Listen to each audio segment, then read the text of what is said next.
看吗？这是你买的情侣睡衣啊？嗯，好看吗？我会穿的。我是问你好看吗？我不仅在家里穿，我上班也穿。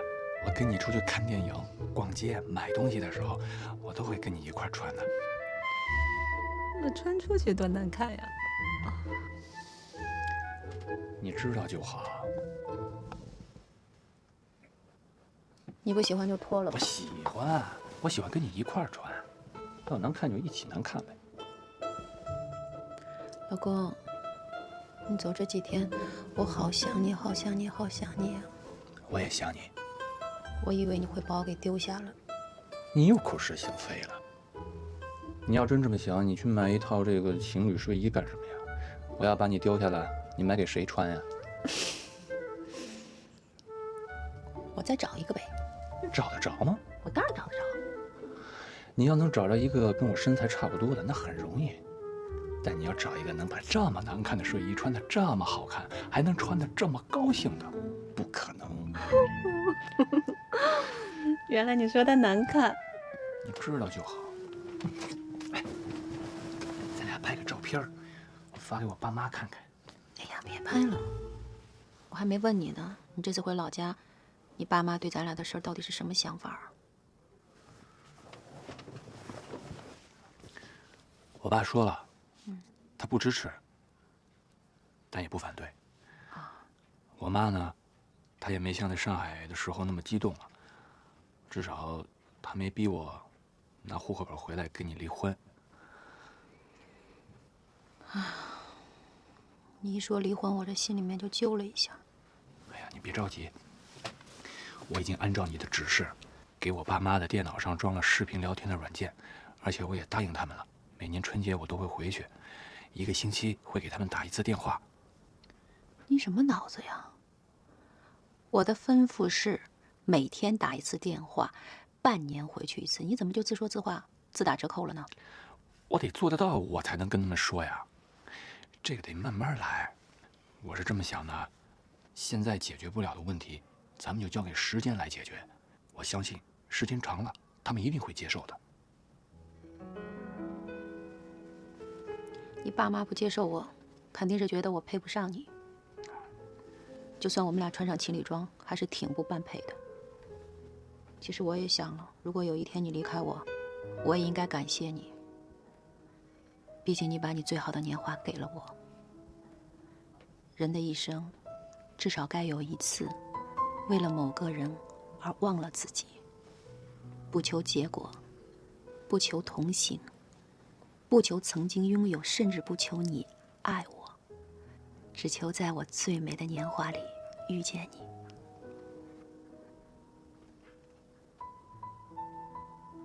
不要哭，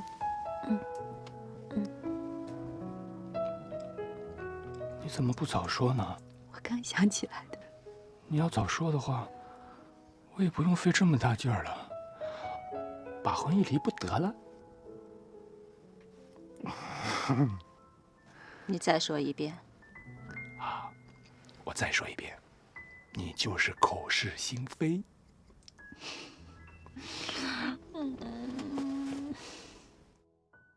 莫啊，你不要睡啊，不要睡啊！我们不是刚刚醒吗？怎么又睡啦？阿姨带你去看画画好不好呀？毛毛哎，我们这个小瞌睡虫哎，毛毛，毛毛。小管啊，阿姨，在忙呢。阿姨你还好吧？我好啊，你好吧？哦，我好，我好。阿姨啊，今天天气真不错啊。哎，帮人带孩子呢。哎，谁家的小孩啊？哦，东家的小孩。阿姨啊，今天好冷啊！我先带他回去了啊！再见啊，再见，再见。小管，哎，孩子是不是小强的？你怎么晓得的呀？直觉。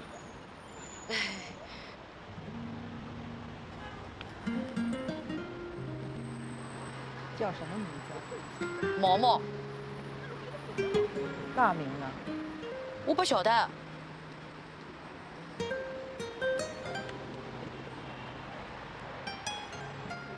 小强住这附近呢。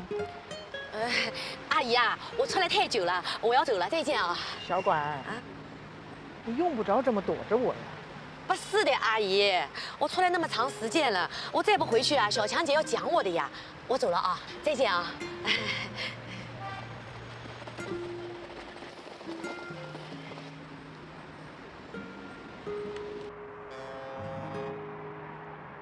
明天我想和你们一块儿回安徽。你骗我！没有，我离开家都这么久了，其实我还挺想你，也挺想爸爸的。我想回去看看。哎呀，太好了！你什么时候决定的？看来你跟于小强在一起，还真是有变化。又给我买衣服，请我吃牛排，还答应跟我回安徽。妈妈太高兴了。这次上海之行我没白来。干杯！干嘛呀你？你猜我今天遇见谁了？谁呀？小管。就以前咱家那钟点工吗？啊，那怎么了？你猜他在帮谁做事啊？谁呀？于小强，他在帮于小强带小孩儿。哦，是吗？我今天看到那小孩了呀。哦，长得挺好的，额头高高的，养得白白胖胖的。可惜睡着了，眼睛闭着，看不清楚。可是我那个感觉呀，这孩子啊，没什么。说。不是，就是看到小强的孩子嘛。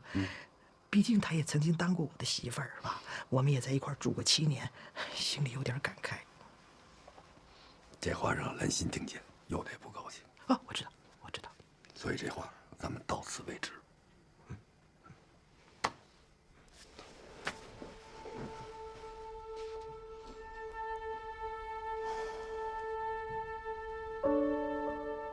你这次回去多久啊？我最多也就待1个星期吧。我这么多年没回家了，你回家一趟也不容易，你就多待些日子呗。那你要待多久啊？啊？我不是说了吗？我待1个星期啊。你脑子在想什么呀？你有没有听我说话呀？你刚说什么了？我说你这次回家，如果你妈他们让你跟我离婚，你怎么办？那我肯定宁死不屈。你都跟霜打了一样，你还宁死不屈呢？他们又不是阶级敌人，你要能屈能伸，以理服人。你这次回家跟你爸多聊一聊，男同志之间也好沟通。哎，你跟你妈说，至少每天给她打1个电话，至少半年回家1趟，她会不会就放心了呀？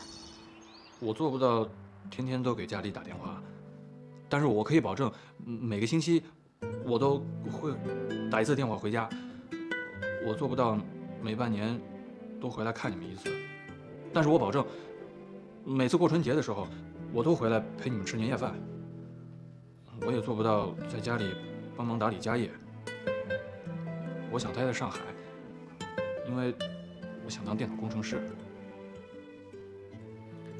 佳明啊，你能够回来啊，跟我们说这番话，爸爸就很高兴了。老爸，你看咱儿子是不是变了？我相信全天下的父母都会原谅自己的孩子的，爸妈，是吧？那还用说吗？嘿嘿。好了，来，你跟我进来一下。哎，看看怎么样？这些字都是你写的啊？是啊，来挑一幅，我回头裱好了送给你。不用不用，我自己裱就行。爸，你可以啊。哎，自从你离家出走之后啊，你爸爸就开始练字儿了。哎，你看看这2幅，我不是超美啊？你看这2幅字儿，有点大师的风范吧？啊，包大师。哎呀，包大师练字儿啊，没有什么捷径，我就是一个字儿一个字儿的写，一笔一画的练。我想啊，这有朝一日，我儿子准会回来的。等他回来以后，我要让他看看，他爸爸是每天都在进步。爸，你这么说，还真让我惭愧啊。不过，你离家出走这事儿呢，爸爸也有责任呐。如果说当初我尊重一下你的选择，也不至于这么多年见不到你。怎么样？这些年在外边吃了不少的苦吧？都快苦死了。可谁让我是您儿子呢？每次我都能绝处逢生，苦尽甘来。哎，大学里学的那个专业没丢吧？丢不了。我现在在一家电脑公司上班，工作很稳定。那就好。啊，佳明啊，你妈这个人呐，她就是刀子嘴豆腐心，她只是担心啊你在外边会吃苦。哎呀，不知道在家里哭了多少回。你这次回来啊，好好陪陪她啊。我就是担心他呢，还是那脾气。哎呀，她也是为你好嘛。你想想看，哪有当妈的和自己的儿子作对呢？行，我知道了，我有分寸。爸，咱们家那生意怎么样啊？哎，马马虎虎吧。爸爸老了，我现在的心思啊，已经不在这个上面了。家里的多半生意，都靠你妈妈一个人打理。您哪儿老了呀？瞧瞧，比我帅多了。跟老头子开玩笑。好在啊，我心态很好。练字练的啊？也许吧。来，赶紧挑衣服。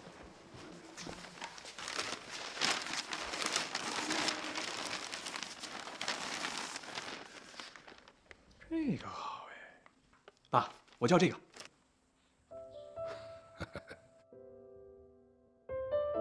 这钟啊，一来是机器老了，修坏，二来呢，你们老是放着不管，想着就上个发条，想不着就不上，老是走走停停的。所以啊，你那天回来偷户口本啊，把钟给调准了，还上了发条，对吧？哎，我跟你妈一看就发现你回来过。我从小就是听着滴答滴答的声音长大的，对这钟有特殊的感情。看着他不走，我心里就难受。给他上点油，应该可以走得准点。你妈说你那变化大，我也看出来了。你说从前你什么时候想起来给家里做点事儿啊？我现在长大了，行了吧？看见你现在这个样子，爸爸真为你高兴啊！这是一个视频聊天的软件，爸，你看啊，这有一个内置的摄像头，你把这个软件打开以后啊，就看着这个摄像头，只要我在线上，我就能看见你，你也能看见我，真的，咱们就能聊天了，还能看见你。来，你来试试，这特简单。哎呀，我点哪个？先点这个。哎，等啊！啊，佳明啊，你还是啊，从头再教我一下怎么操作。好嘞，老爷子。快请！谢谢啊，小管。大姐，张主任跟凤凤姐来看你来了。你们怎么来了呀？该给毛毛喂奶了。哦，好的，就想来看看你和孩子。怕你太当回事，妈妈说就不要提前打电话告诉你了。哎，佳明呢？回安徽了。哟，肯定是被他妈妈带回去了呢。哎，我去看看我干儿子毛毛。我去看看我干儿子啊！阿姨，快坐。你还带东西？哎呀。哎，小强啊，佳明真的被他妈妈拽回老家了啊！那么多年了，他是该回去一趟了。可是佳明也太糊涂了，结婚这么大的事，怎么可以让别人来假扮自己的父母呢？又怎么可以去偷户口本？还笑得出来。张阿姨不怕你笑话，不管佳明做什么事儿，我都能原谅他。他带给我太多的快乐了，是别人无法想象的。可是佳明这么一走，你就不担心他妈妈不让他回来啊？我不担心，他肯定会回来的。小强啊，阿姨说句不该说的话啊，你们俩差距这么大，你要有思想准备啊。阿姨，我已经准备好了。佳明已经把他最好的年华都给了我了，只要我们俩现在是幸福的，其他的我都不在乎。爸，这幅字儿我会好好裱起来，把它挂在墙上。好的，我会继续练下去。佳明，户口本拿着，赶快把婚离了。离完就赶快还给我，千万别丢了。哎呀，你急什么呀？他还没走吧？我就是提醒他，别把头等大事给忘了。拿着。妈，来，你坐。我有话跟你说。等等，鲍家明，我也有话跟你说。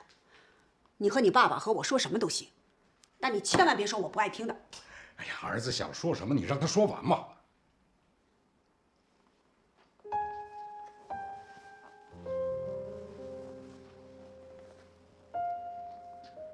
爸，妈，5年前我不应该离家出走，我一声招呼都没打，就这么不辞而别，这做法特幼稚。这些年也让你们操了不少心，我向你们道歉。现在我长大了，我终于明白，家对于每个人有多么重要。户口本我不会带回去的，我不会跟他离婚的。为什么？圈套，这是个圈套！我就知道我上了你们的当。哪有什么圈套呀？你能不能别去想那些乱七八糟的？我才跟他结了1天婚，我第2天就跟他离婚，我鲍家明成什么人了？你们儿子可不是那种随随便便视婚姻如儿戏的男人。那么你随随便便瞒着我们把这个婚就结了，这又算什么男人呢？这是我做的不对，可是我在上海已经跟你认过错了。我不接受！我告诉你，你今天不拿着这个户口本去给我把婚离了，你别想再进这个家门！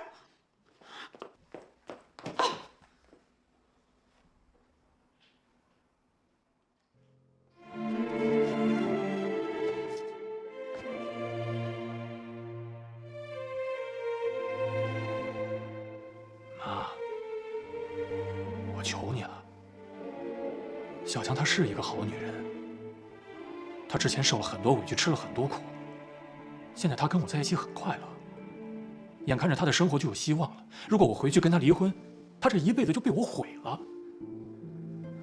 妈，你也是女人，你就不能设身处地的为她想一想吗？小明，你起来，起来呀！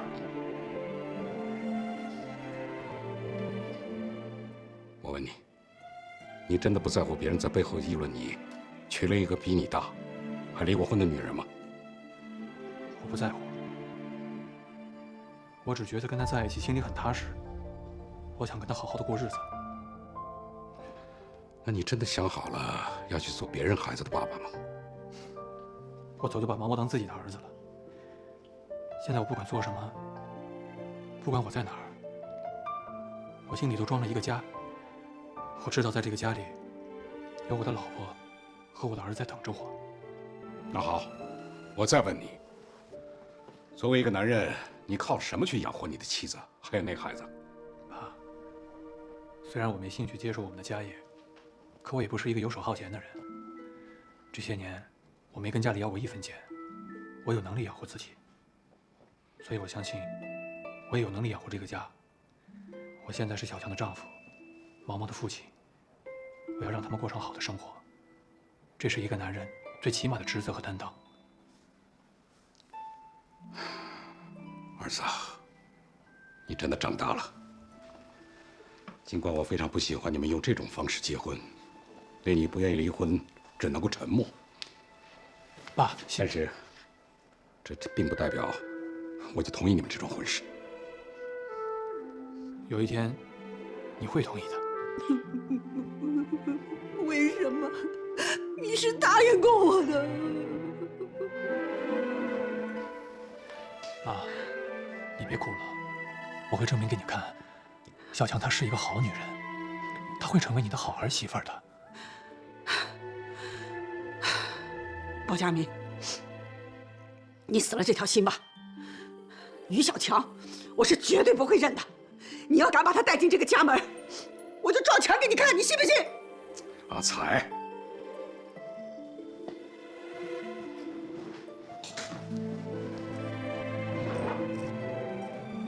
佳明，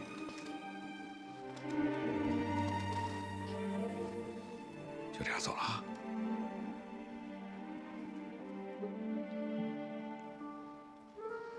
爸，妈，你们多保重身体。我走了。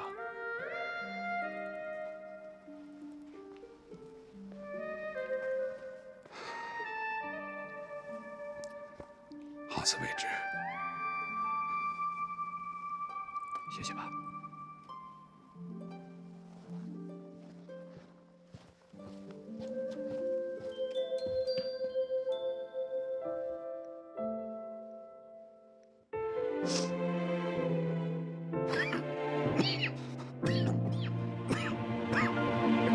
我跟你们说啊，于小强那儿子啊，人见人爱，车见车载，真心好看哦。那开思姐，他跟那个帅哥小电脑幸福吗？嗯哼，口说无凭，我有照片儿。哎，开思姐，干脆发我邮箱吧，让我也沾点喜气。行，我发你2张啊，一张啊是他们的一家3口，一张是毛毛的百日照。好，发了。哎，开思姐，我没收到嘛。我发了啊。没有啊，我看看啊。哎呀，完蛋了，完蛋了！怎么了？我发到公司公共邮箱了。哎呦，那不好嘛，大家都可以看啦，对吧？你懂什么？我闯大祸了。怎么了？你进去看。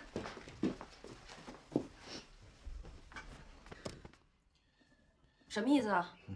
秀幸福还是给我难堪啊？他们的照片怎么会在公司的公共邮箱里啊？公司上下都看到了，你知道吗？他是故意让我难堪的。我不管，你必须给我个解释。你先别激动，这事儿我知道。凯西跟我说了，是他误发了。误发？对。哦，他说误发就误发，怎么早不误发呀？偏偏误发你前妻的照片。怎么了？怎么了？啊，你问我怎么了？你看呀，你看他一脸幸福的样子，你也很得意，是不是啊？郝兰心，我不想跟你吵架，但是我得告诉你，就因为这么一点点小事儿，你把我从公司叫回了家，这一点令我很反感。刘光耀，那我也告诉你，你前妻的照片出现在公司的公共邮箱里，这一点我也极其反感。那随便你吧，我要去上班了。开除凯西。你说什么？我说开除他，我怀疑他俩是一伙的。你凭什么怀疑？就因为人家发错了一个邮件吗？这是很好的理由。我讨厌关于于小强的一切人和事儿。我告诉你，凯西是我们公司最好的员工，是为公司做过很多贡献的员工。兰心，我劝你理智一点点。你不好说，我去说。你敢？王瑶，哎，你们没事吧？啊，没事吧？没事，那你在这儿待着，你不用上班呢。我是上班。去啊。好，那我先上班了。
小管，阿姨啊，你这么就找我有什么事啊？我家里还忙着嘞。来坐。我那天呐打这过碰到你，所以我就想打个电话给你。我想，阿姨，你有什么事情啊？我想看看小强和孩子。啊？哦，那你为什么不直接找小强姐呢？小管呐，你也知道的，阿姨我这个人呢心高气傲，今天能把你找出来这么说话，也算是低声下气了。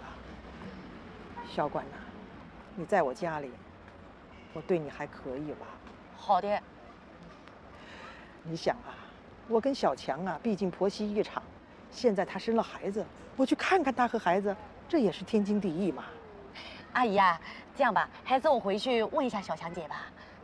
阿姨，你晓得的呀，我不是一个喜欢惹事情的人哎。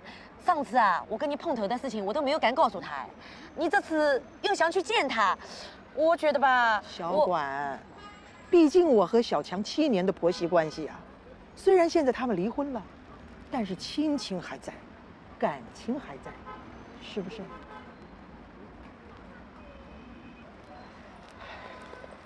来，喝茶。哎呦，阿姨，我不能收的，你拿回去，拿回去。阿姨，这样子好了，我回去啊，再跟小强姐讲一声，好吧？啊，我小管呢？啊，麻烦你了，谢谢啊。啊，好好好，我回去问他一声啊。好，阿姨，我走了啊，再见再见啊，再见再见。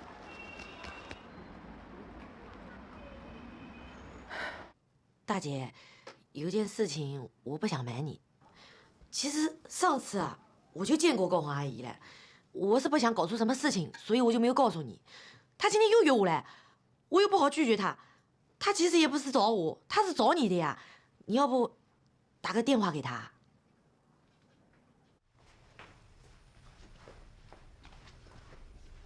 妈，兰心呐，妈今儿有点累，不想做饭，出去吃吧啊。行。妈，有件事儿我想跟您说。前2天呢，我去了趟医院，做了个全身检查，医生说呢，我各项指标都很好，非常适合怀孕。我跟老刘商量了一下，我们打算不避孕了，要孩子。你们还避孕呢？哦，是老刘工作太忙，他不想要孩子。他不想，我想啊，我多希望家里头能够有个孩子跟我作伴呢。是，都怪我，我心疼他太忙，自己吃的避孕药。我向您保证，从今天开始不吃了啊！别吃了，你这个年纪呀，怀孕正好啊。您放心妈，我一定给您生个大胖孙子。加油啊！哎。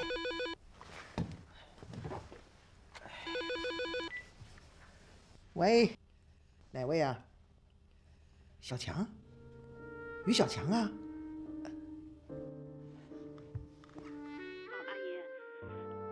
那个小管说让我给你打个电话，到底什么事儿啊？真的欢迎啊！好，我马上就来啊！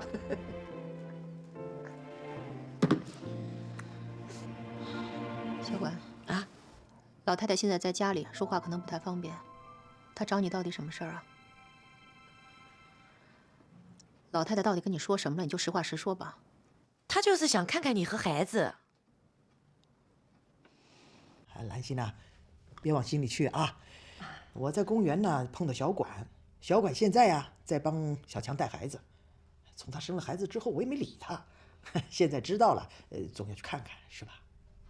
对，妈，应该去看看。大气。兰心呐，放心啊，你只要不避孕呐，很快就会有孩子的。啊，这得买点东西去。哎呦，要包个红包吧？兰心呐，你放心，你要生了孩子，妈一定更疼的，啊？知道的，妈，您快准备吧。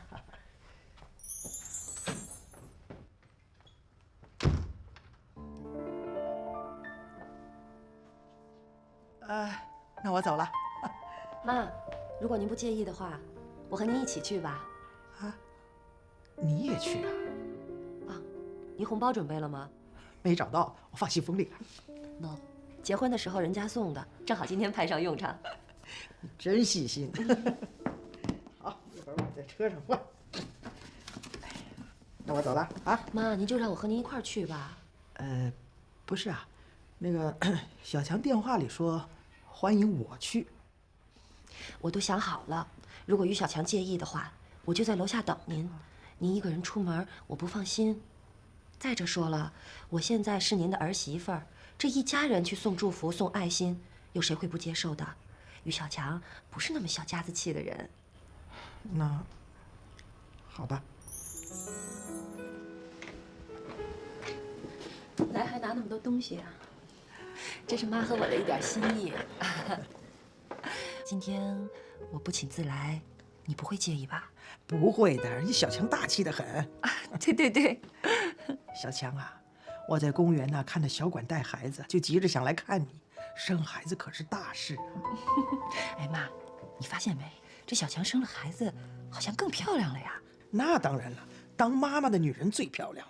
是啊，小强，以前咱们有什么误会，我做的不到的地方，你就别往心里去了啊。好了好了，今天不谈这个。啊，行。小强啊，孩子呢？刚睡着了，在屋里呢。我去看看去。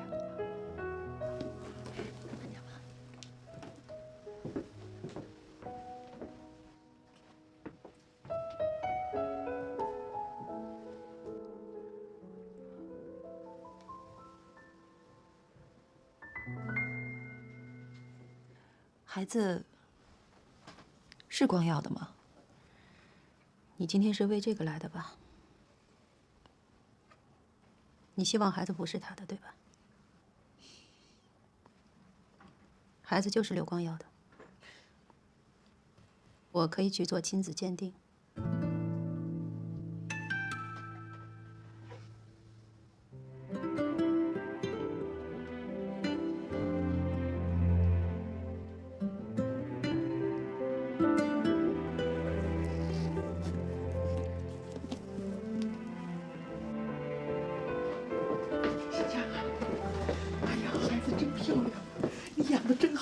白白胖胖的，那个皮肤那个嫩的，哎呦，你不知道啊，那小样子啊，跟光耀小时候可像了。真的？那我得去看看。哎，轻一点，轻一点，别吓到孩子。小强，孩子是光耀的，对不对？是与不是都不重要了。我知道孩子是光耀的，可是我要听你说，你告诉我，孩子是不是光耀的？现在说这个已经没有什么意义了，都是过去的事情。可是孩子如果是光耀的，怎么能就过去了呢？我现在已经结婚了，我不想总是跟过去纠缠不清。不纠缠，不扯过去。可是小强，我把光耀百日照片带来了，刚才比了一下，你看，一模一样啊。小强啊，你是知道的，我多盼望个孙子，我多想当奶奶。你让我这个奶奶为孙子做点什么啊？妈，妈，那孩子好可爱呀，是吧？啊，白白胖胖的，睡着了好乖，对吧？可是我怎么没看出来像光耀啊？小强，我还可以来看看他吗？妈，红包。来，给孩子。这红包我肯定不要。这个你一定得要，我们中国人的习俗，你收下了，对老人家好，对孩子也好。是啊，小强，妈的一份心意，你就收下吧。好吧。妈，红包也给过了，孩子也看过了，咱们该回家了，不好打扰人家太久的。那行吧。啊，好，那我走了。你脑子是不是坏了呀？让他们两个进来看毛毛，你忘了他们以前怎么对你了？你这是好了伤疤忘了疼啊！今天你开了这个头，那以后他们经常可以来了。那又不是我让他们来的。那他们都来了，我也不能赶他们走啊。兰心怎么来了？啊，对啊，你说老太太来吧，我们毕竟以前那么多年了。兰心今天来，我也觉得奇奇怪怪的。她走了之后，我坐在这儿半天都没缓过神来。兰心说什么了？她说，我自从跟你结婚了之后，变得又年轻又漂亮了。还有呢？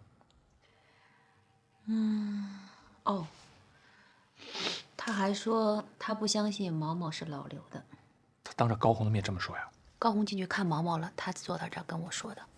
他就一直在这跟你说话，他没去看毛毛啊？高红跟我说话的时候，她进去看毛毛了。哎，这两人挺奇怪的，看孩子还轮流去看。对啊，我也觉得挺奇怪的。这什么呀？今天我跟妈去了于小强家，这是我偷偷剪的孩子的头发。你这是干什么呀？你万一伤了人家孩子怎么办呢？妈，你放心啊，我是用剪眉毛的小剪刀剪的，我剪完了，孩子还在睡觉呢。你为什么要这么做？您不是一直耿耿于怀这孩子是不是老刘的吗？要不然你也不会拿着老刘的百日照片跟于小强说，跟老刘小时候长得一模一样啊。哎呀，这跟偷偷剪孩子头发那是两回事儿，好不好啊？安心啊，这事儿你做的太过分了。哎呀，妈，这孩子要真是刘家的，那可是您的孙子，光耀的儿子，那也是我的孩子，对吧？行了，别说了，孩子不是我的。哎，那可不一定啊。你是不知道你小时候长什么样子，妈可知道啊。而且我见过这孩子，跟你小时候长得是一模一样啊。这说明什么？这说明这孩子太有可能是你的孩子了。好了，你们别争了。有了头发，我们就可以去做亲子鉴定啊，对吧？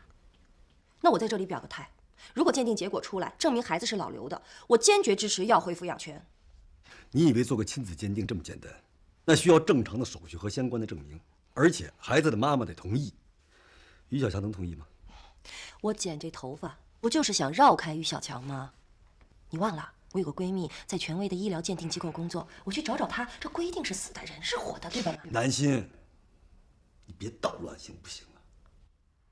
别说这孩子不是我的，就说他真是我的，我和于小强已经离婚了，这孩子我也不要。哎，怎么能不要了呢？兰心不说了吗？要回来呀，要回来，要回来啊！我来养。哎呀，孩子将来我们财产不都给他吗？兰心呐，你放心啊。要是你跟光耀生了孩子，我财产就全部给你的孩子，啊！妈，不说这个。如果您信得过我，这事儿就交给我去办。那医疗鉴定无非只有2个结果：一，孩子是老刘的，那么我们坚决要回孩子的抚养权。兰心呐，你太通情达理了。2，如果孩子不是老刘的，从今以后，我们跟于小强永不往来。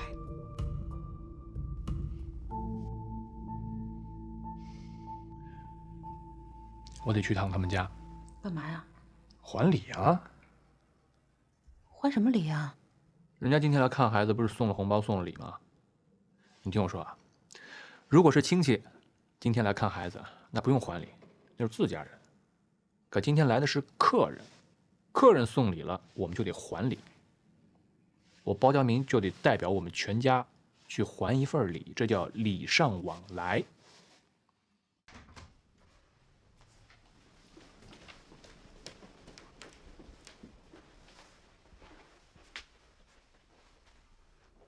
看什么呢？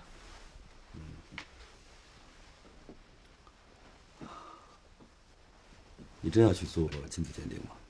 妈，你没看妈那急切的样子，这事儿啊不水落石出，大家谁都甭想踏实。睡吧，我到客房睡。你什么意思啊？有些话说白了就没意思了。你不说白了，我怎么知道你什么意思啊？你让我说。好，南心，我觉得你有些事情做的有点龌龊。龌龊？你怎么会说我龌龊呢？是你自己做出来的。你想想看，人家误发了一个邮件，你就让我把凯西开除。还有，你拿着剪子去剪一个婴儿的头发，这种事情你怎么做得出来？这不是龌龊是什么？我不觉得龌龊，我这都为了你。你千万别这么说，为了什么你自己最清楚。我是清楚，我是为了我们来之不易的家，为了家，为了你，我做什么都在所不惜。道不同不相为谋。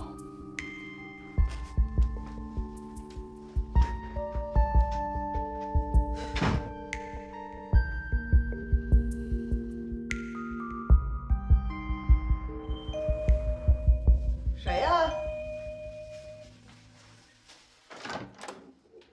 阿姨，是我。怎么是你啊？昨天您到我家来，又送礼又给红包的，我老婆说她特别不好意思，今天非让我带点礼物来看看您，礼尚往来嘛。欢迎欢迎，包家明啊，你都把话说到这个份儿上了，阿姨还能把你挡在门外头吗？请进，请进，里边坐。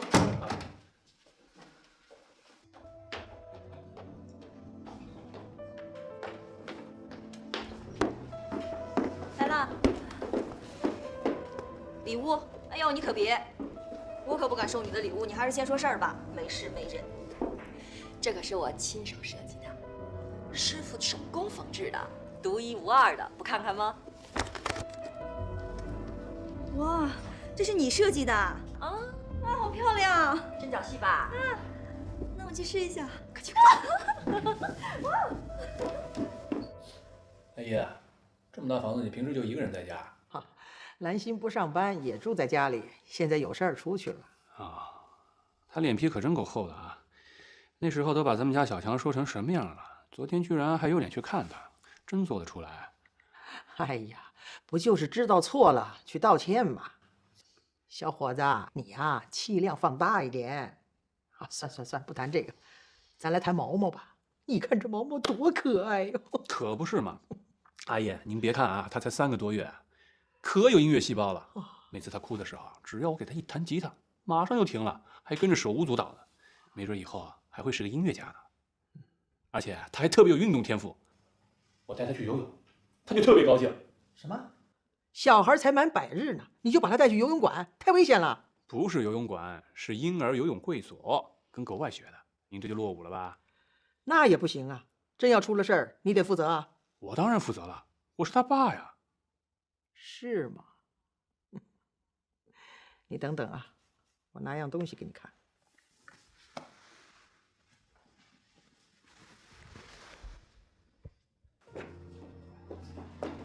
怎么样？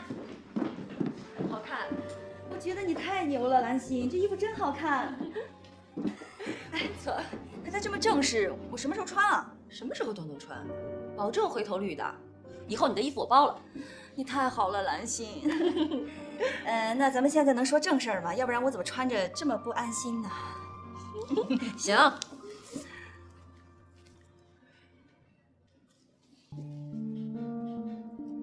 帮我做个亲子鉴定，这关系到我的幸福。对不起啊，我原来呀一直以为毛毛是你和于小强的孩子，可是我昨天见到之后，我100%确定，毛毛是我们家光耀的儿子。原来这才是你去我家真正的目的啊！啊不，看小强也不是假的，想确定一下也是真的。哎，你看这张，这是我们光耀100日的时候照的。你要不相信，拿回去跟毛毛比一比，你绝对认不出来这是2个人。这意味着什么？还用得着说吗？阿姨，拿着照片也不能改变一个事实，毛毛现在是我跟小强的儿子，我包家明才是他的父亲。那是你以为，如果是科学认定呢？算了，不急啊，反正啊，没做之前呢，什么都不好说。做什么？什么意思？没什么意思。你们要去做亲子鉴定？科学。你觉得小强会同意吗？如果当初你们对孩子能有一点点的疼惜，对小强能有一点点的尊重，就不会到现在这个地步。小强不同意，并不表示不能做呀。你说什么？没说什么。你刚刚说小强不同意也能做，是这意思吗？好了，包家明先生，你送的回礼呢，我也收下了。要是没什么别的事儿，阿姨，你今天不把话说清楚，我不会走的。什么叫小强不同意这亲子鉴定也能做？怎么做？哎呀，天下没有什么事情是不可能的。只要毛毛不去，就不可能。怎么不可能？去你的可能！我才去你的不可能呢！你年轻人讲话也太没有礼貌了。本来昨天兰心做这件事情我还骂他呢，现在看来我还要谢谢他了。要不是他剪了毛毛的头发，今天还没有办法去做亲子鉴定呢。他剪毛毛头发了？没错。包建明啊，孩子是不是你的，不是你说了算。等亲子鉴定之后啊，科学说了算。你说兰心昨天去我家剪毛毛头发了？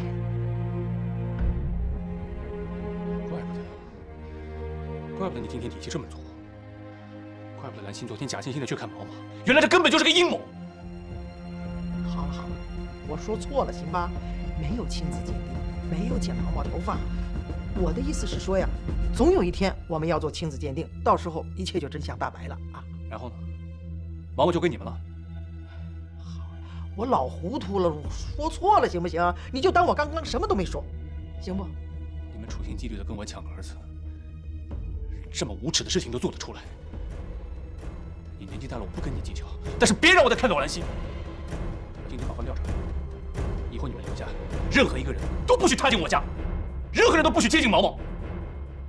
这种事情以后不许再发生。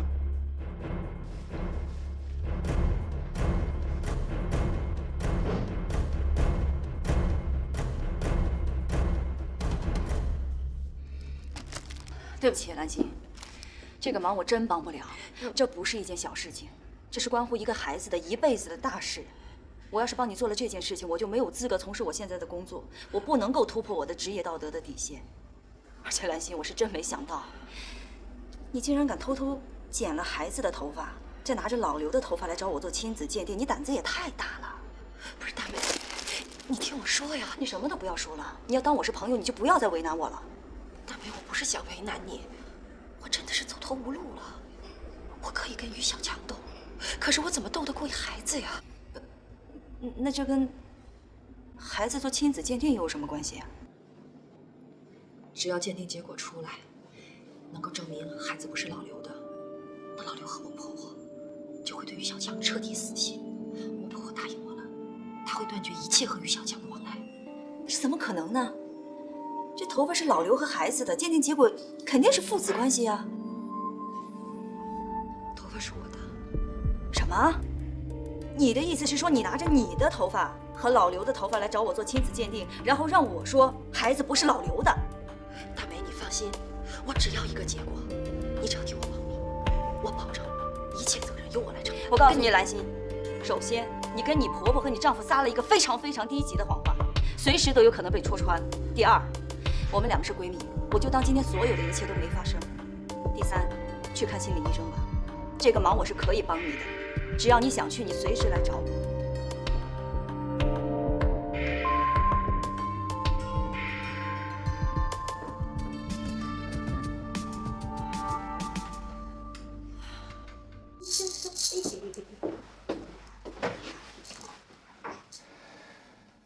怎么了？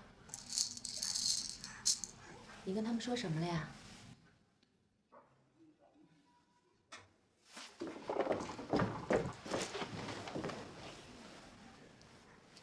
你看什么？怎么了？你在看什么呀？问你话呢。你知道昨天兰心来干嘛吗？她剪了毛毛的头发，拿去做亲子鉴定了。你怎么知道的？高芳跟我说的。干嘛去？我要去找兰心，我跟她拼了！我要去你一个人去，你把孩子给我。你说他怎么这样？他疯了吧？他跑到我们家里来剪毛毛的头发。谁让他进来的？是不是你放他进来的？你怎么想到一出是一出的？以后家里出了什么事，你能不能跟我商量一下？那你说我应该怎么做？你让我想想。你不用想了，我知道应该怎么做。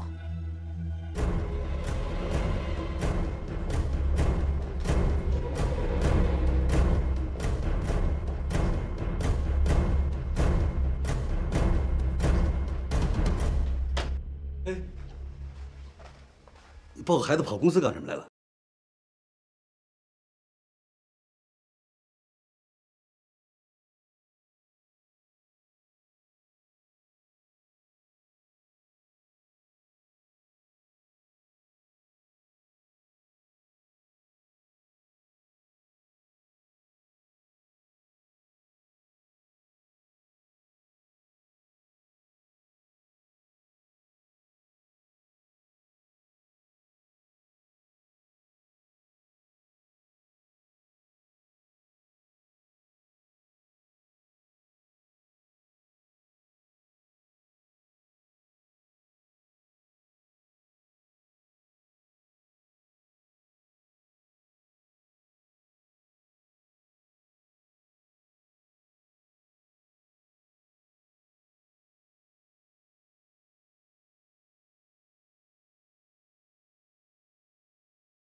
你怕如果孩子是你的，你无法面对，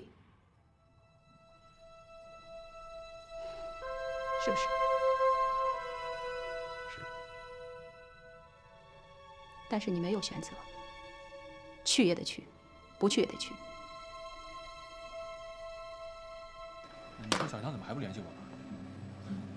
我说你这个人也真是的，你要是真担心，你就到那男的公司去找他。可他不让我去啊，电话都关机了。你也不想想啊，她一个弱女子啊，带着孩子一起到那儿闹，她到底要什么结果？他就是警告刘光耀，不让他伤害孩子。但他干嘛带着孩子一块去？他干嘛不让你陪着他一块去？其实我早就有不太好的预感。我知道，心里清楚得很。你害怕他们去做亲子鉴定，你害怕老刘要是知道了真相，把那毛毛抢回去。我不能让他们接近毛毛，我不会让任何人伤害他们。江明，有句话我不知道我说了你会不会生气。这毛毛啊，他毕竟是老刘的亲生儿子，你啊想开点，别自寻烦恼。我干嘛去他们家？干嘛找他们吵架？我干嘛把兰心剪头发的事告诉小强啊？我不能让他们得逞。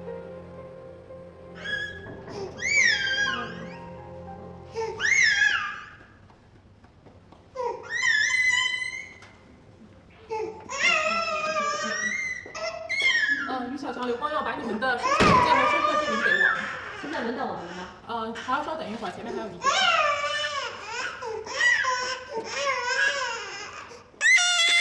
你能不能帮我先抱一下孩子？他饿了，我得给他冲奶粉。哦。这怎么办？我这拖着脑袋。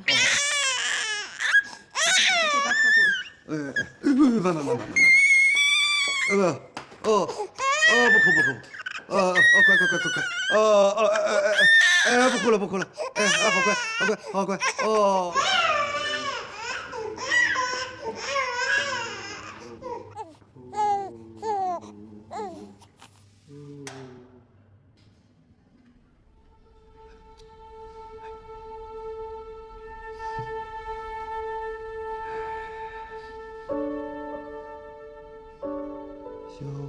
小猪，胖乎乎，让它睡觉，它呼噜噜。小猪，呼噜噜。小猪，呼噜噜。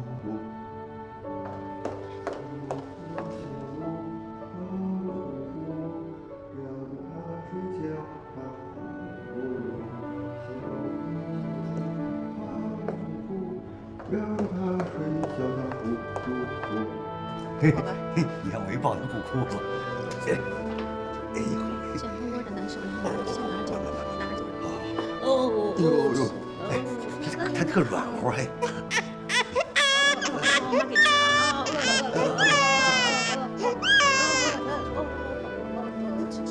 饿了。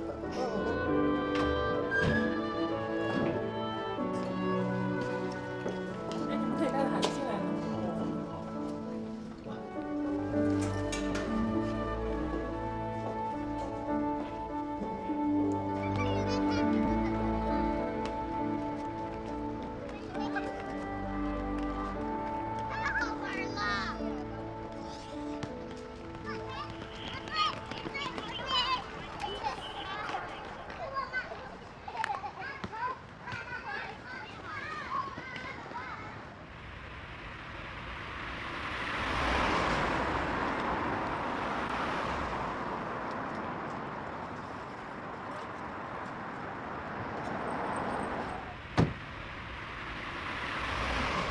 赶紧上车吧，我送你回去。不用了，我自己打的。打什么车呀？现在正是高峰期，车可不好打了。再说天这么凉，再给孩子冻着。上车吧，啊，走，来吧。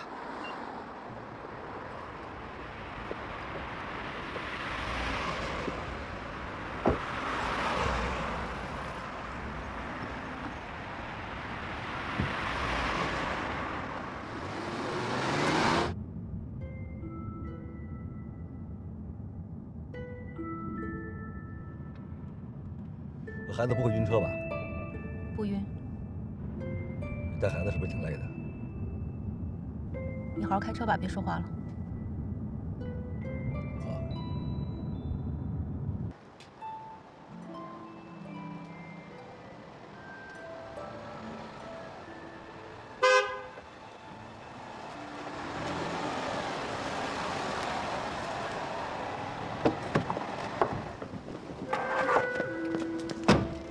把孩子给我。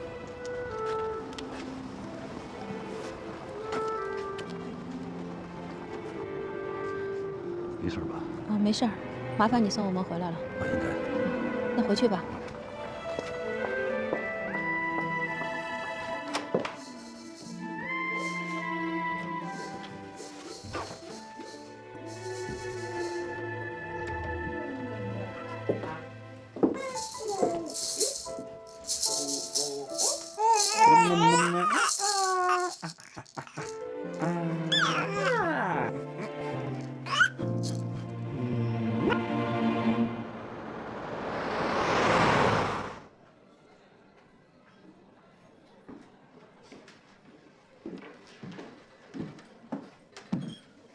怎么跑这儿来了？我有话跟你说。有什么话不能家里说呀？我怕回家被妈骂。我做了一件不可原谅的事情。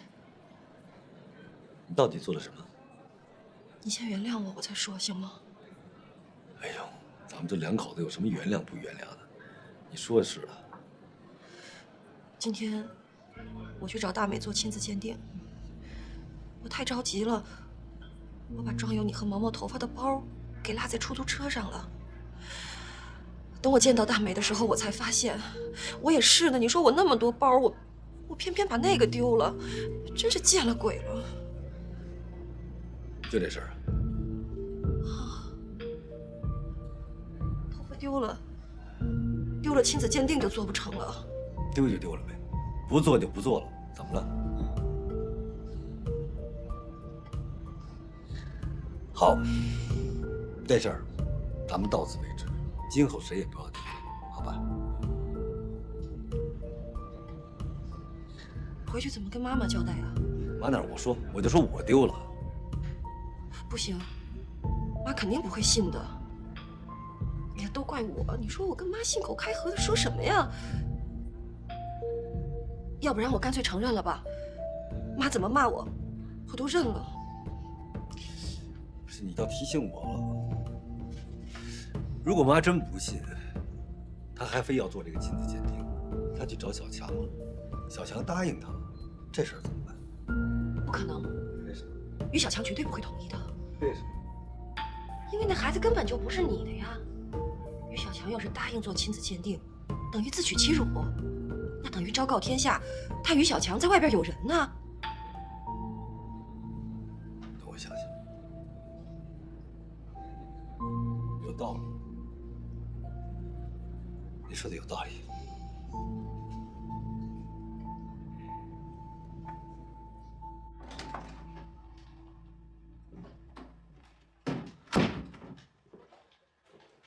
怎么还玩啊？为什么不吃饭啊？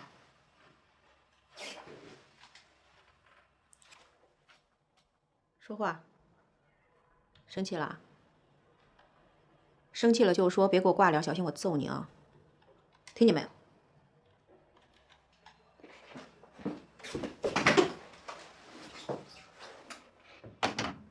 叶文，你怎么了？问了你半天，你也不说话。别跟个小孩一样在这使性子。我就知道我在你眼里是个小孩，所以你什么事都不告诉我。你想知道什么事儿啊？今天为什么是刘光耀送你们回来的？那个点儿外面打不到车，我抱着毛毛胳膊都酸了，街上又冷，就顺路把我送回来了，怎么了呀？那你干嘛不接我电话？后来还关机了。你每次打我电话一打起来就没完。我有事儿吗？完事儿了我就给你回过来了嘛。什么事儿啊？你跟刘光耀干嘛去了？我问你话呢，什么事儿啊？说话呀！你跟他干嘛去了？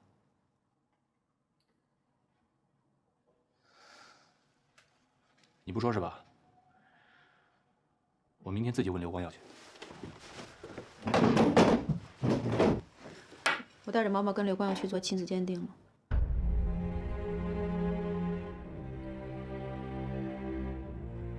你去之前有没有想过要问我的意见？我当时就是一时冲动，做完了，现在我也挺后悔的。我不怕你生气，所以就没敢跟你说。你为什么要这么做？他们总是拿这件事说事儿，我受不了了。为了毛毛，还有我的清白，我要还给他们一个真相。那就不是一时冲动了，你早就想做了，是不是？我问你是不是？是。那你有没有想过我的感受？想过。什么感受？不好受。混蛋！你知道我不好受，你还这么做。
掉了。啊，掉了。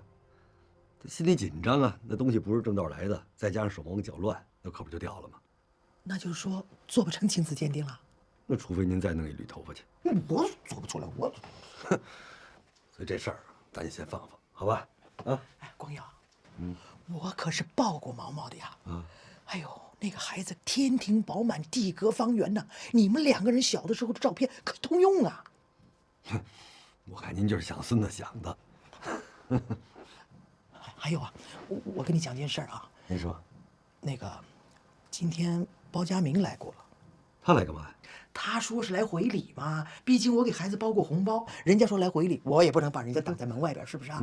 我就请他进来了，结果跟他聊着聊着，我就把你小的时候照片给他看，明明你跟毛毛长得一模一样，他非要说他是毛毛的爸爸，结果他这么一绕，我这么一急，我就不小心说出兰心剪了一撮孩子头发，要去做亲子鉴定的事了。不，后来我是否认了，可是包家明好像已经听进去了。我今天一天呐都心神不宁啊！哎，他跟那个于小强有没有去找你啊？那倒没有。哎呀，那就好了。我还一直担心呢，他们两个人去找你跟兰心拼命呢。不会的，真要找就找呗，有我在呢，您甭怕。你不知道啊，我今天呐，连见到兰心我都心虚呀，一不小心呢把她偷剪头发的事情说出来了。哎，也好，名不正言不顺弄来的头发掉了也就掉了。就是。所以说嘛，这亲子鉴定的事儿，你就别再想了，好不好？啊？好。哎，我可以不想了啊，反正现在做不做亲子鉴定对我来讲毫无意义。但是我可以肯定的告诉你，刘光耀，儿子是你的。我知道。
怎么又是你们啊？一个大床房，结婚证啊？没带，我们就用身份证。我告诉你，我们俩是合法夫妻。合法夫妻？你们俩，可怎么看也不像合法夫妻啊？怎么证明啊？啊？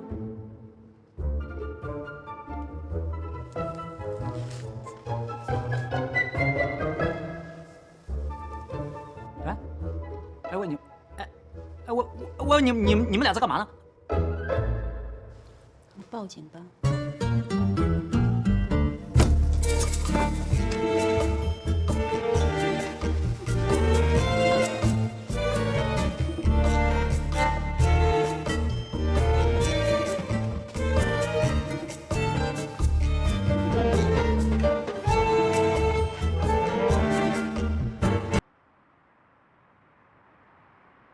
你说，我们为什么每次都非要住这个酒店？为什么每次都会碰到那个特讨厌的人？那特讨厌的人每次都不让我们住，你说这是为什么呀？不知道。那你知道什么呀？我知道你要去哪儿，我就跟着你去哪儿。这叫什么？这叫夫唱妇随。你觉得我是大丈夫？刚才我已经深刻的体会到了。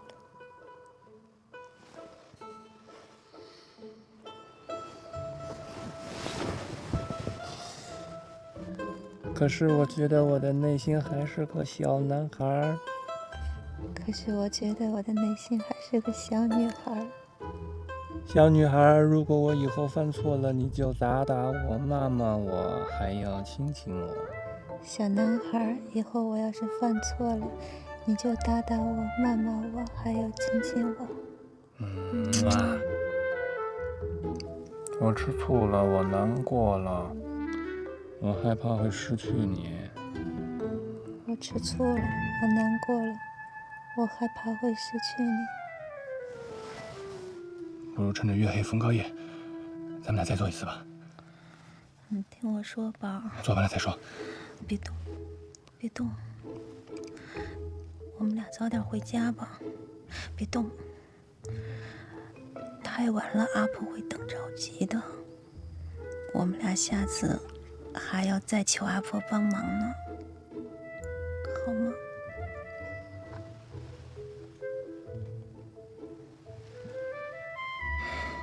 回家吧。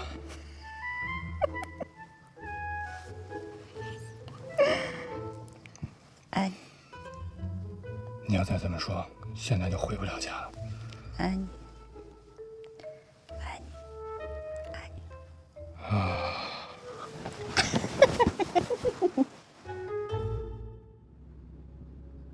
这是婚后我们俩第一次争吵，却以更甜美的方式化解了矛盾。可是我的心里隐隐不安。一个离婚的女人，带着一个孩子，嫁给了比自己小6岁的男孩。未来的道路是怎么样的，我不知道。但有一点是肯定的，无论发生什么，我都要去面对，还要感恩。佳明，我想对你说，如果你能爱我几年，那将是我的幸运；如果你能爱我一生，那将是我的命运。如果你不爱我了，我依然感谢你，在我人生最糟糕的时候，遇上了最好的你。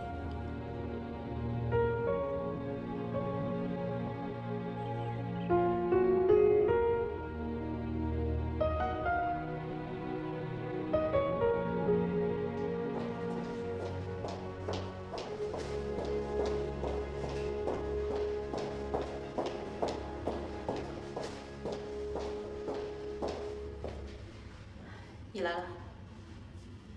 说还得等会儿。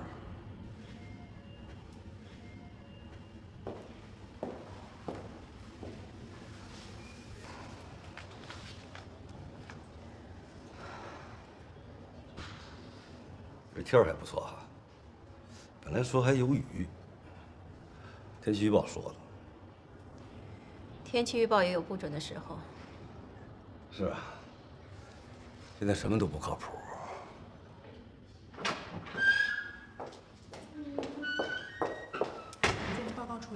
哦，谢谢啊。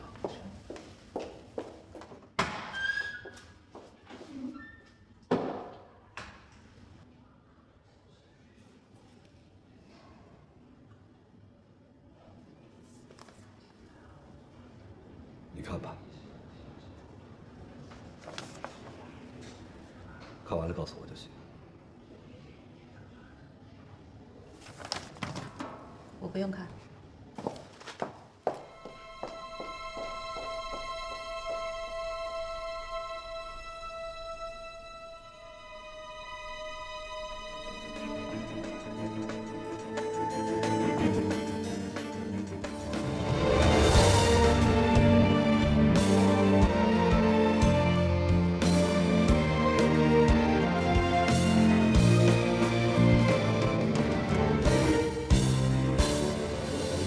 喂，佳明，你干嘛呢？我在爸这儿呢，我带毛毛来看看爸爸。你怎么这样？你怎么敢先斩后奏呢？我这不是怕你不同意吗？毛毛那么小，你带他坐那么长时间的公交车啊？你放心吧，没事儿，东西我都带齐了。毛毛现在在姑妈那儿呢。啊，你等会儿啊，爸跟你说。喂，哎，小强，你别怪佳明啊，是我让他把毛毛带过来住2天的。你姑妈说怕你太累，要帮着你带2天孩子，怕你不同意嘛，所以没告诉你。哎，你放心吧，你姑妈带孩子有的是经验。哎呀，姑妈带毛毛，我当然放心了。我是不放心鲍佳明。你晚上别跟他喝酒啊。你看，我把他留在这儿，那就是想让他陪我喝一杯嘛。那正中他的下怀，你等着他向你告状吧。怎么？你们俩有事情了？你晚上别主动问他，听他要跟你说什么。肯定是你又欺负他了，你不许欺负他啊！佳明啊，人不错的，给我买了台电脑，正装呢。说以后啊，哎，咱们就能那个什么，视频通话了。哎呀，爸，这个女婿算是被你给挑着了啊！你们俩就好好聊啊，我挂了啊。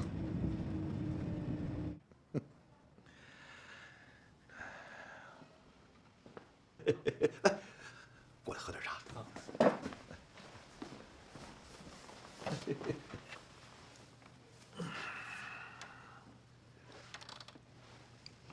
爸，有件事儿我得跟您道个歉。我妈去过上海啊，我知道了啊。后来你和你妈又一块回了一趟老家。小强都跟您说了。是他张阿姨打电话告诉我的。你呀，你太不像话了，你自作聪明。有的时候啊，这方法不好，它也不会有好结果。我也是被逼的，没办法了。不过这事儿我是做的不对，对不起啊，爸。哎呀，我没有怪你的意思，我是说呀，你爸爸妈妈一定很伤心。我爸他倒是个通情达理的人，关键是我妈。不急啊，慢慢来。那小强是个什么人，你还不了解他吗？日子长了，你爸爸妈妈一定会接受的。你不知道我妈她多不近人情，要不然5年前我也不会离家出走。不能这么怪自己的父母，啊！这人跟人呐，要是不接触、不交流、不沟通，那中间老也隔着千山万水。可要是有机会能够相处在一块儿，这日子长了，谁是个什么人，一清二楚，是不是？啊，我呀，给你爸爸妈妈准备了一点崇明糕，是我和你姑妈亲自做的，抽空啊给他们寄去，让他们也尝尝。这个糕啊，和那个高，它是谐音，步步高，多吉祥。行，我一会儿就去叫快递。哎，就算你父母一时半会儿不能接受小强，没关系，来日方长，细水长流。还有什么能够撑得过时间？啊，这人跟人之间，他有什么，他能挡得住真情？是不是？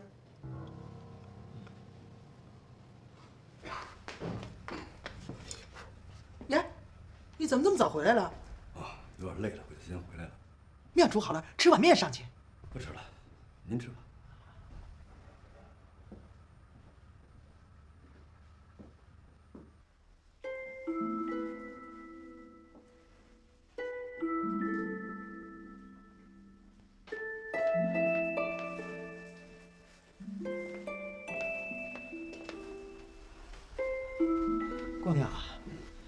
你是不是跟兰心闹别扭了？没有。那就好。儿子，你已经是二婚了，真要有什么，你忍着点儿，让着点儿啊。没事儿。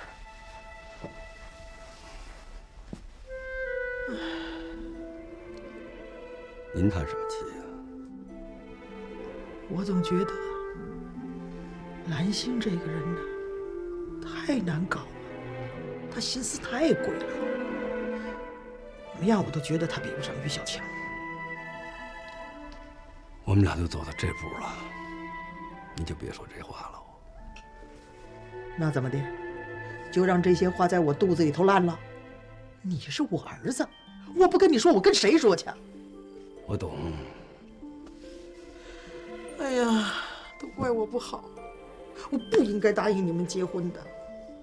我就光想了，只要你过得好，你幸福，我能抱上孙子，我何苦当个绊脚石？可是现在看看兰心这个人呢，我觉得他这个人太阴暗了，怎么能拿个剪刀去剪一个小婴儿的头发呀？太损了！他这么做是不对，但这事跟您也有关系。您说您干嘛非要做那什么亲子鉴定呢？哎，我可没有让他去剪人家小孩头发啊！而且讲到这件事儿，我还觉得真悬了。你想啊，他先说是剪了孩子的头发，紧接着呢说头发掉了，这不就做不成了吗？他来这一手啊，就活生生断了我们要做亲子鉴定的路啊！莫测高深呐，我还真搞不懂啊。是，我想抱孙子没错，我这几天思前想后，我这个心情就好像坐过山车，一会儿高一会儿低的难受。你说我图的什么呀？你挣这么多钱，我辛辛苦苦的守着这个房子，不就是指望将来能够多留一点给我们的子子孙孙，让他们日子好过一点吗？中国人不都是这个样子的吗？你也安慰安慰我呀！我说了那么多，我心里头委屈啊。哎呀，我心里头也委屈。那你跟妈说呀，啊？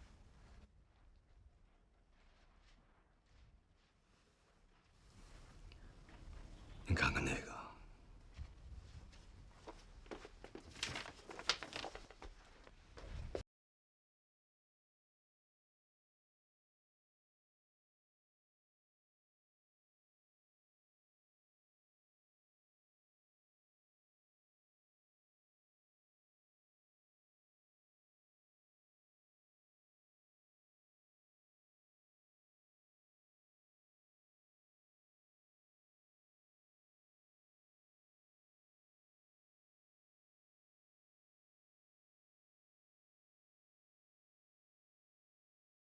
哇！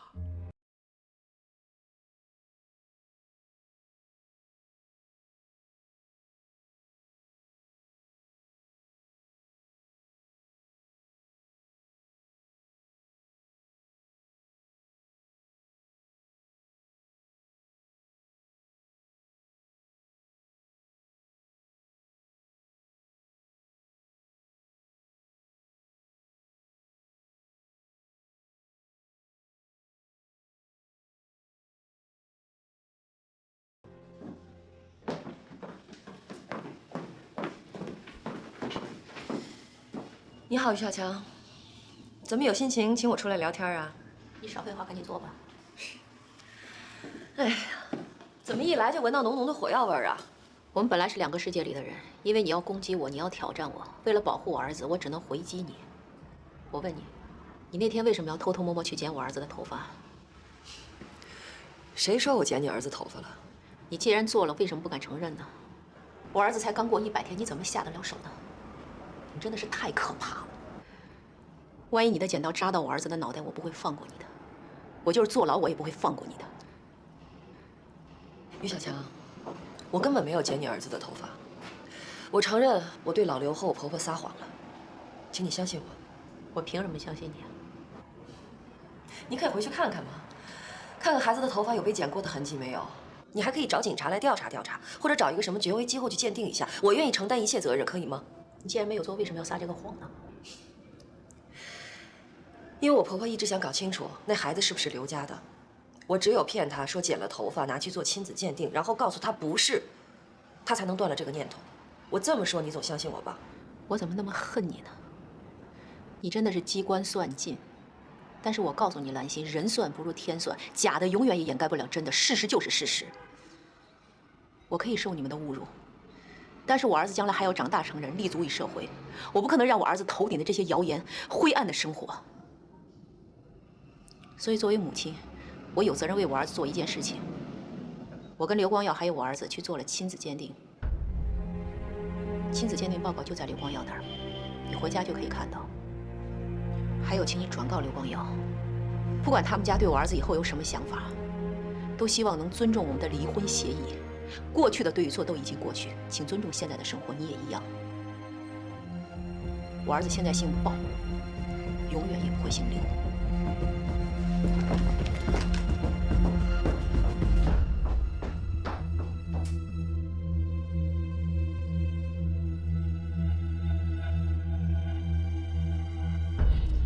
想不到于小强会拉你去做亲子鉴定，现在证明孩子是你的，不摆明当初我们冤枉人家了吗？哎呀，早知道离什么婚呢？现在说这个也没用了。现在最重要的问题是，这事儿要不要跟兰心说？哎，别，千万别啊！不过他以前倒是说过，如果我们要回孩子的抚养权，他支持。哎呦，傻儿子，他的话你还能相信呢？当务之急，反正就是2点：第一，先别告诉兰心，省得他闹事儿；第二啊，稳住小强。反正孩子已经证明是我们家的了，咱也不急，慢慢跟他磨啊，想办法把孩子的抚养权拿回来。但小强的个性也不是这么轻易就会答应的，我们得准备做持久战呢。早知现在何必当初啊！后悔药也来不及吃了。现在呀，你就赶紧让兰心怀孕生个孩子吧，哎，这样她心里平衡一点呢。啊，对了，不要再吃避孕药了啊。避孕药？兰心跟我说的，你们不是在避孕吗？什么年纪了？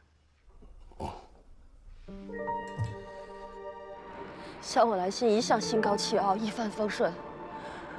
我堂堂海外归来的高级设计师，我居然会败在一个家庭主妇的手里，太狼狈了，太狼狈了。你呀，就是喜欢自作聪明，聪明反被聪明误，你看遭报应了吧？什么叫报应啊？你别不相信，这世上还真有报应，善有善报，恶有恶报。不过你要是现在想扭转局面的话，应该也还来得及。那怎么扭转？他们都不相信我了，要不然也不会背着我去做亲子鉴定。那还不是因为你撒谎在先？你以为他们会相信你弄丢了头发？那我现在怎么办啊？你现在2个选择，一是继续隐瞒，2是说出真相。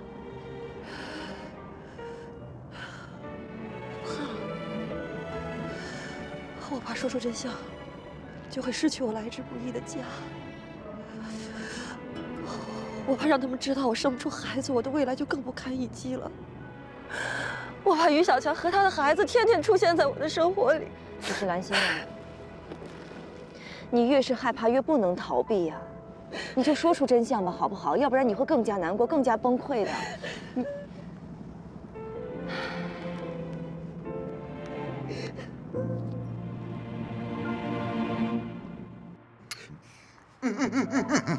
哎呀，你慢点儿。小强跟我说了，不让你多喝啊。他是怕我借酒消愁。借酒消愁？我怎么没看出来你有什么愁啊？也的确没什么，都过去了。这个可不像你包家明的个性，啊，有什么就说什么嘛。心里藏着是喝酒，这酒可喝不痛快。爸，小强有没有跟你说他和刘光耀去做亲子鉴定的事儿。有这事儿啊？我明明知道毛毛是他们生的孩子，可真去做了亲子鉴定，我这心里还是挺别扭的。我就感觉他们是原装的，是原配，我倒成了局外人了。后悔跟小强结婚了？那可没有，那就是感受到生活的痛苦了。我是害怕。你怕什么呀？你怕他们刘家把毛毛带走？毕竟他不是我亲生的。可是，他们能把你对毛毛的爱也一块带走吗？当然不能。这不就行了吗？啊？知道，我知道你对毛毛有感情，大家全都看在眼里。小强他心里能不清楚？嗯？他为什么带毛毛去做亲子鉴定？这个你替他想过吗？我的女儿，我了解，她绝不是想让毛毛认刘光耀这个亲爹，她是要证明自己的清白。再说了，这一辈子，孩子不知道自己的亲爹是谁，这亲爹也不敢认自己的孩子，那这对谁都不公平。你说是不是？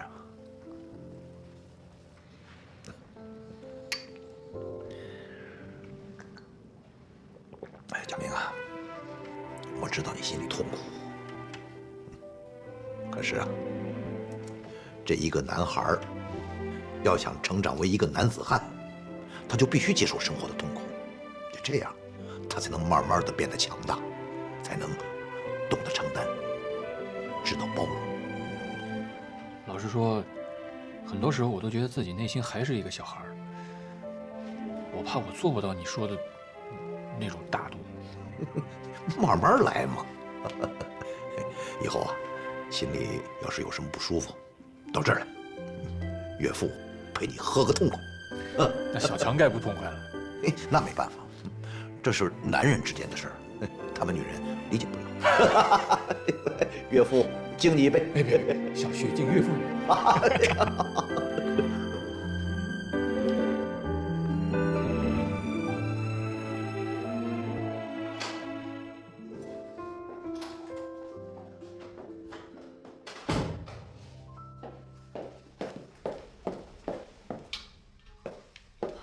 妈，回来了啊？吃了吗？我在外面跟同学吃过了。下回不回来吃饭呢，先给个电话。哦。光耀呢？在楼上呢。那我先上去了。妈晚安。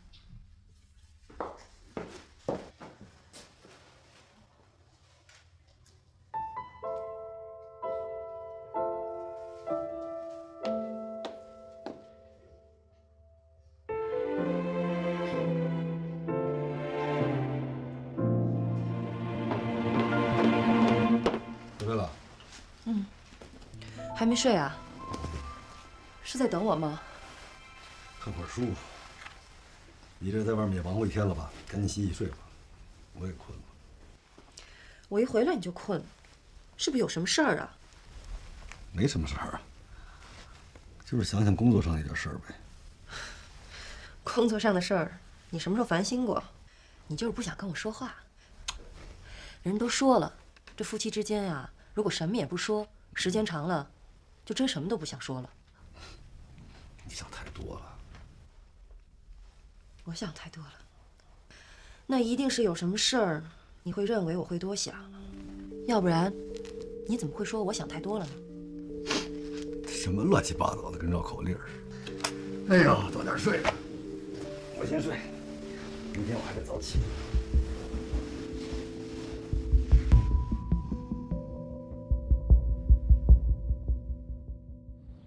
像这模样，起起伏伏，变成一个人最后的孤独。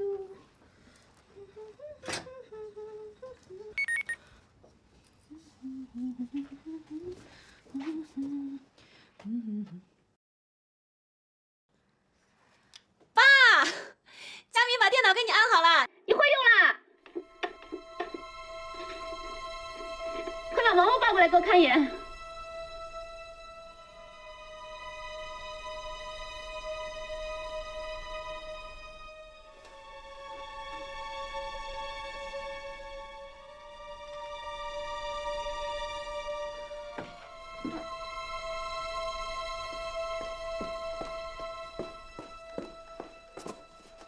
怎么了？发什么呆？阿才啊，我跟你说呀，我刚才啊，按照佳明教我那方法，我把那个按钮这么一摁，你儿子又不见了。哎呀，不是啊，哎，那里边啊，突然出来一个女的，冲着我笑，哎，还喊了一声爸爸。于小强，他就是于小强。哦，对，他还让我把毛毛抱过去给他看看。哎呀，把我吓坏了，赶紧把电脑给关了。我说的对吧？丑吧，难看吧，老吧，和我儿子站在一块儿，是不是很不般配？你呀，说话别那么刻薄好吗？本来就是嘛，离了婚，带个孩子，和小明还六冲，这是什么嘛？我是不可能心甘情愿的。我现在成天想的，就是求爷爷告奶奶的，保佑保佑吧，保佑保佑他们早一点分手，保佑我儿子早一点重回家园吧。哎呀，我说你这个人呢，你就不能想点好的吗？啊，第一，你儿子有下落了；第二呢，儿子每个星期都会打电话来问候问候；这第三，他现在呢有人看有人管，再也饿不着了。鲍有余，我听出来了，你这是在为于小强鸣不平。哼，你别想着你做好人，我做恶人，我们两个是一条战线的。像于小强这种女人，我怎么可能认呢？我堂堂于阿彩的儿子，又不是捡剩菜剩饭的。哎呀，越说越离谱了，嘴里边还是积点德吧。我还真告诉你，那个电脑你不会玩，你就别玩了。别哪天你冷不丁的一打开，那个于小强砰的又跳出来叫你一声爸爸，你要是答应了怎么办呢？我的儿子，我就是骂死他，他还是我儿子。我说过的话，我还可以收回来。别人就不一样了，你答应了，你后悔都来不及的。没那么可怕。那我告诉你，这电脑我还是用的，这可是个好东西，最多视频我不打开吗？阿彩啊，你想过没有，要是他们俩一直这么好下去，我们俩不认，恐怕也没用啊。我还真不信了，我就不同意，看他们怎么办。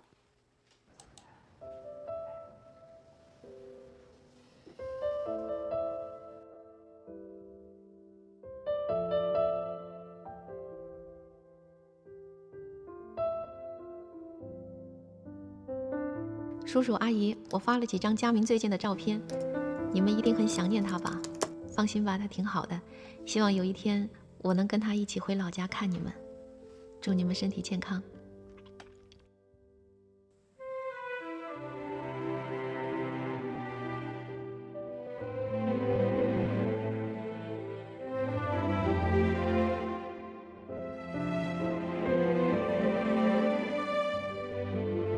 谢谢啊，再见。鲍先生你好，我是于小强的爸爸于建国。我和我妹妹打了一点我们出名的米糕，它是按糯米8分、白米2分的比例搭配的，再经过浸泡、打粉、和料，然后蒸熟，一点点心意，不成敬意。好，谢谢啊，慢走。于先生，我按你寄件的地址给你寄去茶叶，也是我们安徽特产。你赠我米糕，我回礼茶叶。君子之交有米糕的糯香，也有茶叶的芬芳。张阿姨，院长同意我回来上班了，谢谢你啊。谢我什么呀？你在这儿工作认真负责，大家都喜欢你呀，回来也是顺理成章的嘛。我在这儿一步一步能走到今天，多亏有你了。哎呀，那也是因为你自己的努力呀。你看你吧，在家里做了这么多年的家庭主妇，又刚生完孩子，现在想回来工作，阿姨真的很佩服你。不过阿姨提醒你啊，你想要在这儿更好的发展，还得到外面去多学习学习。我现在孩子太小，我自己岁数也大了，我还能学得进去吗？怎么不能啊？当年啊，阿姨带着芳芳3班倒，还一边学习一边工作呢。人要活到老学到老嘛。活到老学到老。老婆，你到底要去哪儿啊？哎呀，你快点切，我腰都做酸了。到了你就知道了。你不会是要给我什么惊喜吧？带你一起去读书，算是惊喜吧？啊，干嘛？你要摔死我啊？读什么书啊？我在网上查了，成人教育学院有一个短期培训班，我现在带你去报名。我学行政管理，你学市场营销。哎呀，我抽你一下啊！啊，咱俩手牵着手走进了教室，你坐在我的这边，我坐在你的这边。你递给我一块橡皮，我递给你一张纸条。打开一看，上面写着：“你可以做我的初恋女友吗？”我已经毕业好多年了，你听好了，我学的是行政管理，你学的是市场营销，我们俩不同班也不同桌。那我们可以一起先学行政管理，再一起学市场营销吗？不行，我们是去学习，又不是去玩儿。那我不学。你敢？一块儿学多好呀！万一你考试不及格，我还可以帮你呢。我为什么考试不及格啊？哎呀，这年纪大了嘛，读起书来就比较吃力嘛。救命！跟他在一起的日子都是笑的日子，我们互相给对方惊喜，我也感觉自己越来越年轻了。现在社会上都在讲公平，可是讨论公平不能泛泛而谈，必须放在具体领域，结合具体问题来分析。比方说，有的领域潜规则比较盛行，有的人钻空子搞门道一夜暴富，有的人靠劳不招聘捧上了铁饭碗，还有的靠拼爹获得了火箭式的提拔。求人的事屡见不鲜，不论是升学、看病、生孩子，还是办企业、上项目，很多都得走关系、靠背景。具体到每个人呢，如果你到某个单位上班是靠关系进去的，那么你就别谈什么公平，因为这本身就不公平。但是，如果你是靠自己的本事进去的，那就是公平。今天真的是好丢人呢。老公，你说我为什么一上课就爱打瞌睡啊？你带孩子太辛苦了。那你怎么不困呢？因为我也是你的孩子呀。孩子啊？再来一个孩子。哎呀，你说我是不是老了？我学不进去了呀。没事，有我在呢。上课的时候我听得可认真了。今天老师说的挺好的。今天讲的什么呀？老师讲的是公平。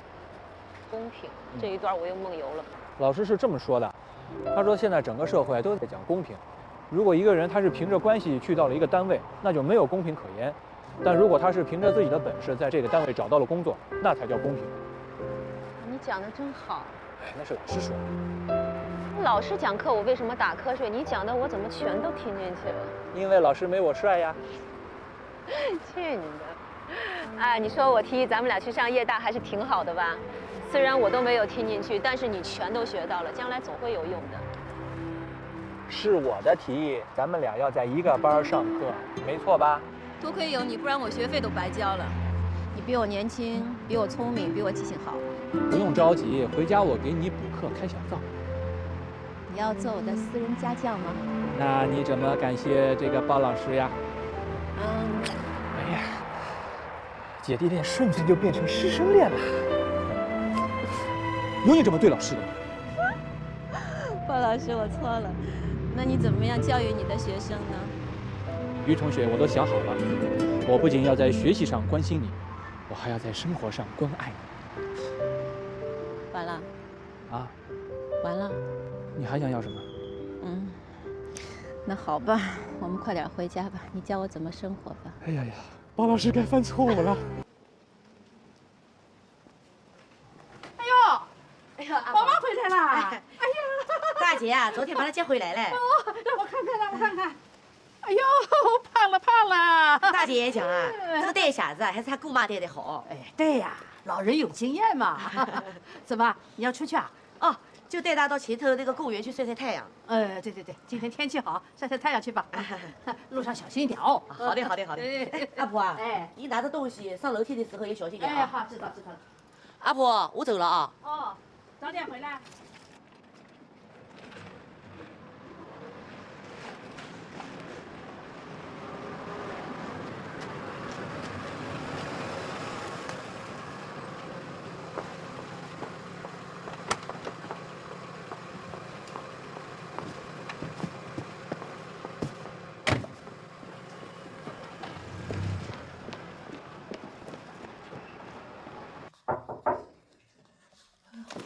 哎，又忘带什么东西了？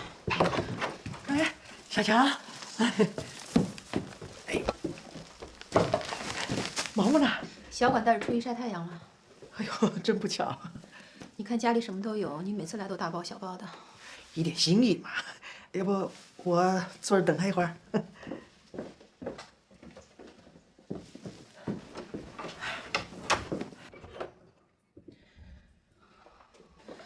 你要喝水吗？啊，不用不用不用。那个小强啊，小管带孩子行吗？那么年轻没经验，我还真不放心呢。他挺好的，他帮了我不少忙。小强啊，你现在还没有工作，经济上有没有困难呢？没困难，真的没困难。有困难就跟我说，毕竟我是孙子的奶奶嘛，又不是外人啊。呀，来，坐，我们俩聊聊嘛。啊，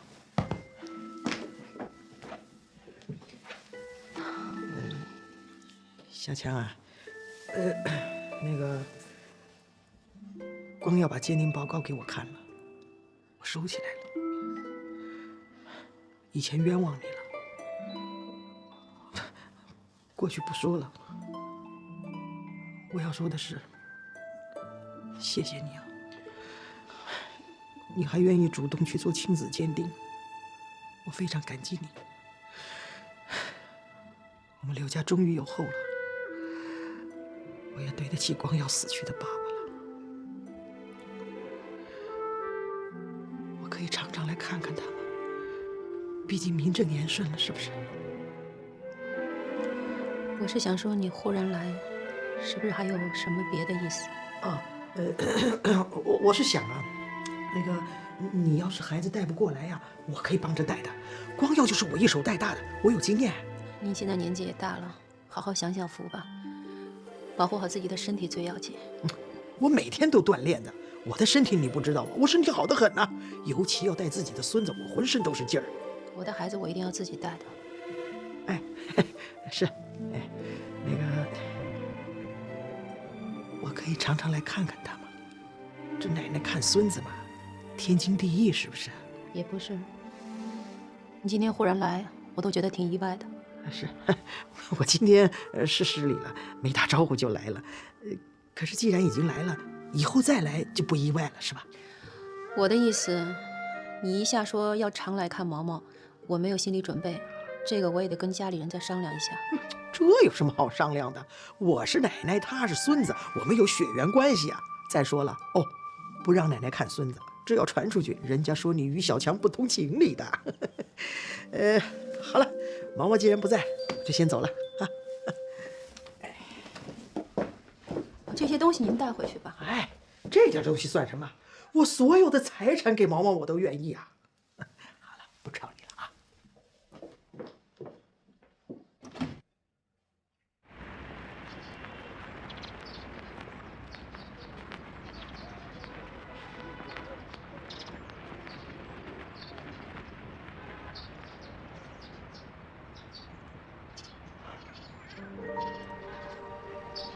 小管呐，小管。哎呦，阿姨啊，带毛毛晒太阳啊！我就知道你在这儿。哎呦，阿姨，你气色真不错啊！那当然了，心情好嘛，都有孙子了。哎，阿姨啊，大姐讲了，这个孩子啊，谁都不能抱的，谁都不能抱的啊！你紧张什么呀？我刚从他那儿来，他答应的。他答应的啊？做奶奶嘛，抱孙子不天经地义啊！来，拿着。啊。来，帮忙啊！哎呦，宝贝儿哎，你醒啦！哎呦，你看看多精神呐！哎呦，我们这多帅呀！哎呦呦呦呦！哎呦呦呦呦呦呦呦呦！哎呀呀呀呀呀呀！你看看长得多好，来盖盖盖！哎呦，你不知道啊，他跟光耀小时候可像了。哎呦，吵你了啊！奶奶把你吵醒了。哎呦，好，哦，笑笑，哦，哎呦，你看多乖呀！哎呦。叫奶奶吗？你有没有叫奶奶呀？哎呦，你看长得多好！拿着。阿姨，你把孩子给我吧。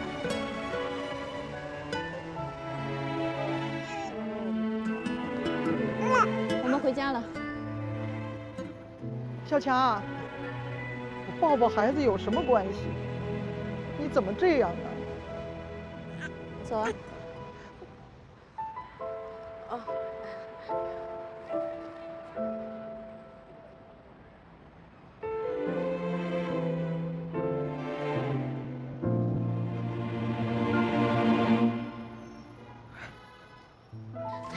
今天真的不是我让他抱毛毛的，他讲是你答应的，所以他一跑上来他就抱毛毛，我都吓死了。还好你来了，不然我真的不晓得该怎么办了。跟你没关系。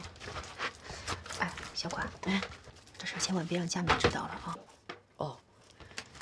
哦，大姐，有句话我不晓得当讲不当讲。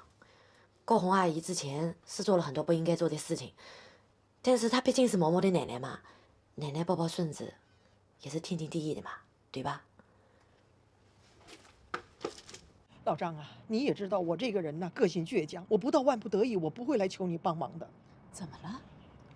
今天我抱孩子抱得好好的，于小强一来，二话不说就把孩子抱走了，这不摆明了告诉我不能靠近孩子，不能抱孩子吗？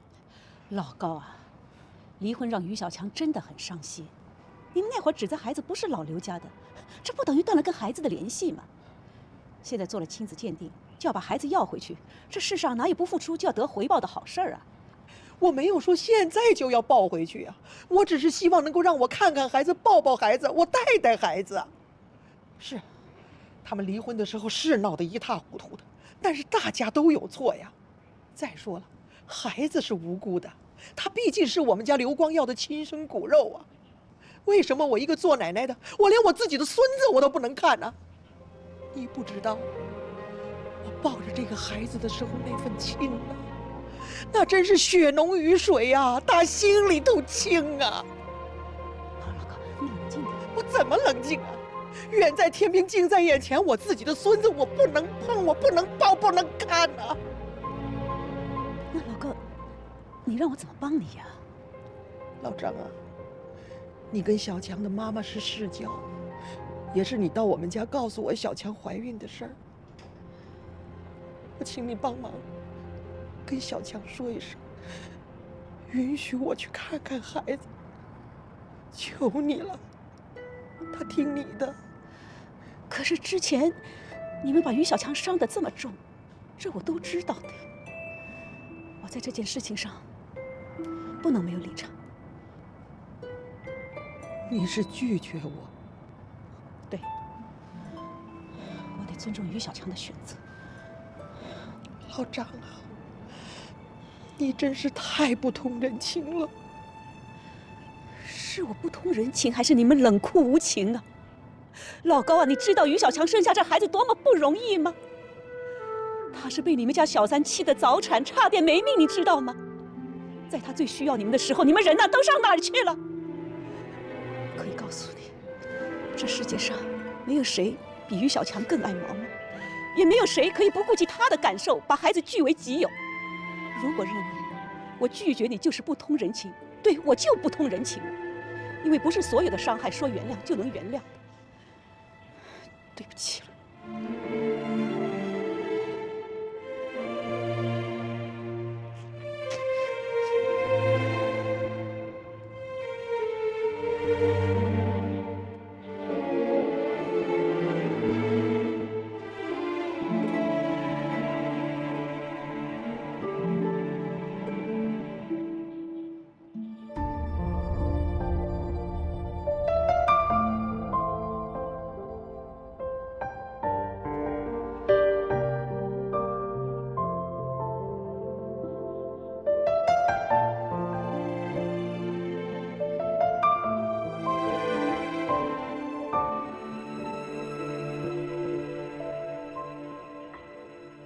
没想到我妈妈一枪头就帮你回掉了。哎，你那个前婆婆也太势利了吧！现在知道后悔了，之前干什么去了？真是的！哎，我越想越气恼，他们凭什么怀疑毛毛不是他们刘家的啊？现在亲子鉴定做出来了，就是他刘光耀的。估计他现在啊撞墙的心都有呢。自己的孩子不能认，真是活该！哼！可是他妈妈要是一次一次过来看毛毛，你说我该怎么办啊？不要理他，照样拒之门外。我也这么做了。可心里还是有点不忍。你说奶奶来看孙子，我死活不让，会不会有点无情啊？哎，你有没有搞错啊？是他们无情在先，好吧？那倒也是，以前死活不认，现在一下子又热情如火，太不考虑我的感受了。再说我也得考虑我们家佳明的感受。佳明对我去做亲子鉴定，心里一直有障碍。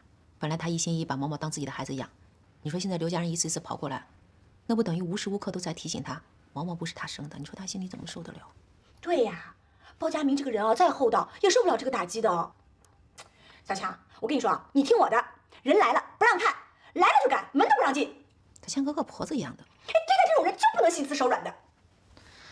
哎呀，那你说毛毛要是长大了知道我这么做，怪我怎么办？哎呀，你这个人就是这样的，做事情嘛老是瞻前顾后的，干嘛呀？你想跟他们妥协啊？哎，别的我不敢说啊，你要这么做，包佳明那一关肯定过不了的。不信我可以帮你去试试看呢。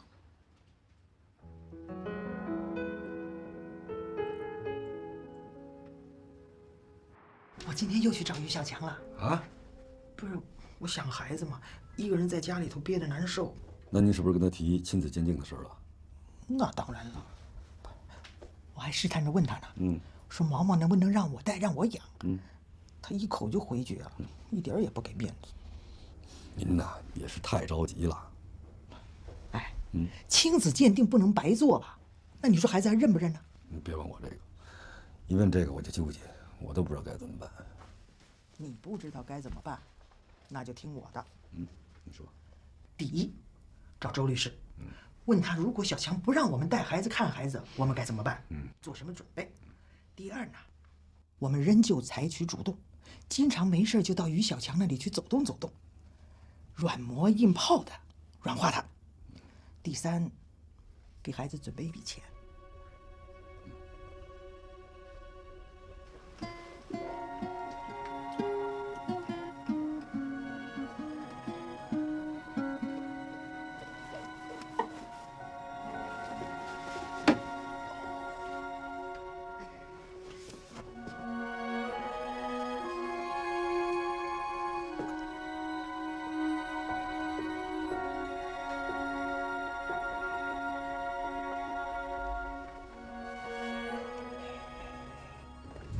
包佳明，哎呀，你干什么呀？干什么呀你？哎呀，你干嘛呀你？干嘛呀？他刚睡着。啊，睡着啦？我只要一弹吉他，他立马就睡着。我跟你们说，你们还不信？信，这回我眼见为实了，好吧？轻点儿。现在妈妈可听我话了。哎，你猜啊，我一喊他名字，他会怎么样？怎么样？他眼睛就滴溜溜转，到处找我。真的？以后他要开口说话的时候，第一个叫的肯定是爸爸。看把你给臭美的！哎，如果老刘要过来认毛毛，你怎么办？什么怎么办？一脚把他踹出去！老刘什么人呀？哦，他以为做了个亲子鉴定，他就可以当他爸爸了。孩子出生的时候他在哪儿啊？小强快死的时候他又在哪儿啊？你让他来试试。姐，我问你个事儿呗。那个芳芳让我去他们家见他妈妈，我该不该去啊？什么叫你该不该去啊？我想问你爱不爱他呀？爱，当然爱。可我不知道我见了他妈妈，我该说些什么。什么话都别说，就干活。啊？干活？你的准丈母娘看见你喜欢干活，准喜欢你。哦，我懂了。我这么脚踏实地，嘿，接着就是丈母娘看女婿，越看越欢喜。张阿姨要是喜欢你，你们俩的事就8九不离10了。耶！这样，姐，我先帮你干活吧。不用了，我又不是你的准丈母娘。那如果人家就是想经常过来看看孩子呢？那也不行，一旦松了这个口，以后还没完没了了。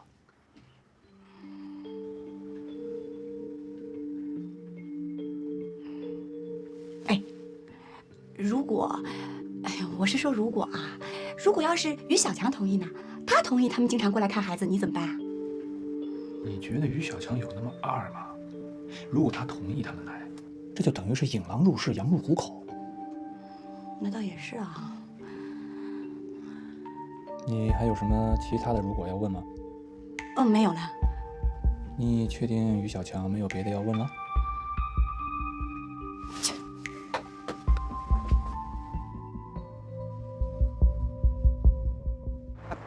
芳芳，你怎么了嘛？你总是不留下电话号码，却叫我要把你送回家。看我脸上写什么字啊？没字儿，挺干净的。我脸上写了个大大的景字啊！哎呦，我怎么那么二呢我？哎，我都掩饰成那个样子了，还是被包佳明看出了我的用意。哎呦，气死了！哎呀，我知道你对于小强好，你真心关心他，但有些事情呢是他们2个人之间面对面谈的事儿，你就不要旁敲侧击了。哎，你说这话什么意思啦？什么叫旁敲侧击啦？啊，朋友的事情就是我的事情，那何况是于小强的事情，我当然要管的了。好，你都说了朋友的事要管，是不是？那我们俩的事呢？我们俩什么事情啦？不是你说你要带我去见你妈妈的吗？我什么时候说过的啦？我怎么不记得啦？上回你就说过的呀。上回啊？上回是什么时候啊？哎呦，我怎么一点都记不得了？这种事你也能忘啊？你脸上还真写个景字。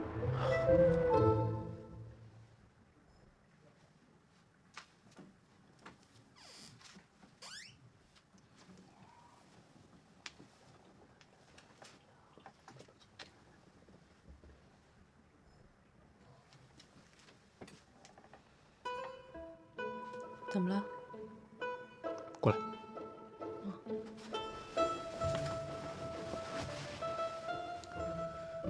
你今儿是不是让芳芳来试探我了？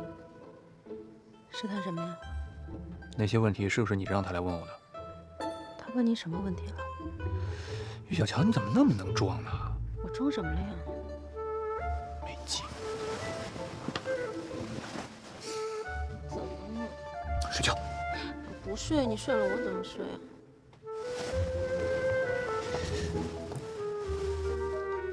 看来是我想多了。我原本以为是因为你特别爱我，你担心我会不高兴，所以呢就派出了你的闺蜜芳芳来试探一下我心里面是怎么想的。现在看来是我自作多情了。事实上就是这样子的，就是这样子的。我就是怕你不高兴，我才让芳芳来试探你的。我告诉你，今天老太太去医院找张阿姨了，让张阿姨来劝我们俩同意她能经常来看毛毛，结果被张阿姨断然拒绝，所以芳芳就来找我。我就想，反正老人嘛，所以就想让芳芳问一下你的意思。小强，你怎么那么善变呢？一会儿说不是，一会儿说是，这1分钟不到的时间，翻手是云，覆手是雨。你别以为你年纪比我大，你就可以蒙我，那我以后怎么相信你啊？我怎么知道你哪句是真，哪句是假？怎么了？承认了也不对，不承认也不对。翻云覆雨都是因为我爱你。我可没说翻云覆雨啊，我就是喜欢翻云覆雨。那你翻一个给我看看。我上山是虎，我下海是龙，我在人间是堂堂的大英雄。哎呀，行了行了，停！跟你说正经的，你要相信我，包家明有能力把毛毛带大，把他养好。你看我，多阳光，多聪明，多帅，又有事业心，又有责任感，所以去他妈的老刘，我可以把毛毛变成包家明第2。你今天晚上又没刷牙是不是？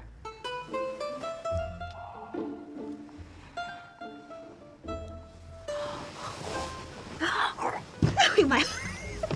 喂，120吗？这儿有一个病人晕倒了，赶紧叫救护车！别啰嗦了，芳芳，你能不能快一点说呀？到点了，我要给我儿子冲奶了。哎呀，佳明回来了，爸爸回来了。小强，你们怎么又来了呀？我们来看看孩子，光耀可是第一次来呀。给孩子送点东西。进去进去。哎呦，看到奶奶来高兴了是吧？搁这儿。哎呀，你接电话，我来抱孩子。哎呦，喂，我现在这边有点事儿，一会儿我给你打过来啊。你先抱一会儿，我给他冲奶。哎，好好好，你忙。光阳，来，赶紧抱抱儿子。哎，我不会被摔着的。哎，在抱着抱着。你儿子，你是爸爸呢，怕摔着，怕摔着，坐着。哎，你看到你吧，一见到你他就笑，这就是血亲呐。哎呦，知道爸爸来了。你别说嘛，长得是挺像我的。是啊，哎呦，你看要跟爸爸说话了，哎呦呦呦呦！哦，你看看，尤其是那脑门啊，那真是天庭饱满，地阁方圆。来，来看这里，看看奶奶好吧？哎呦，你看多乖呀，哎呦宝贝儿，哎呦，你有叫奶奶呀？那个，我能抱着吗？抱着吧，那顺便喂奶。来，给围着啊。你会喂吗？哎呀，喂奶还不会吗？来，小强，我跟你说2句话啊。来，来，小强拿着，这是什么呀？这是我每个月给孩子的生活费。这个我不要。你看看你，又不是给你的，给孩子的嘛。上次你给毛毛的红包我收下了，这个我肯定不会要，以后的我也绝对不会再要了。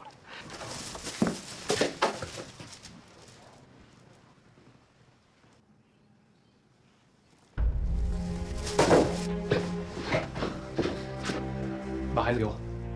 我给孩子喂奶呢。你有什么资格？慢点，刚喝完奶。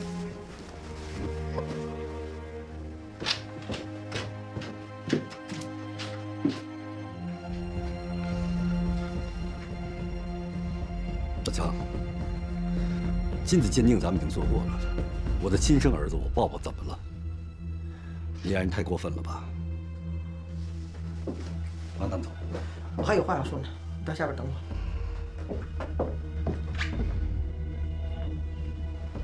小强啊，我今天跟光耀到这里来，目的非常单纯，就是给孩子买点东西，给孩子送点生活费。怎么了？我来看我的孙子，还得看他的脸色。他谁呀？他是我丈夫，是我爱人，现在是我孩子的爸爸。刘光耀才是孩子的亲生父亲。亲子鉴定上面写的清清楚楚，谁也改变不了这个事实。我从来都没有否认过这个事实。我现在有自己的家了，你们不打招呼就跑到家里来，你要认孙子，他要认儿子，我以后的日子该怎么过，你们也应该为我想一想。小强啊，我真的没有想到会搞成这个局面。我不是来找麻烦，也不是来吵架的，很单纯，就是想要看看我的孙子，他什么样子，他跟我们耍什么态度啊？啊！我就是态度了，怎么样？我就是不欢迎你们来。我现在对你就一个要求，马上给我出去。你别这么说话好吗？那你让我怎么说话？他不走我走。你走吧，都在气头上，什么话都别说了好吗？回去吧，求你了。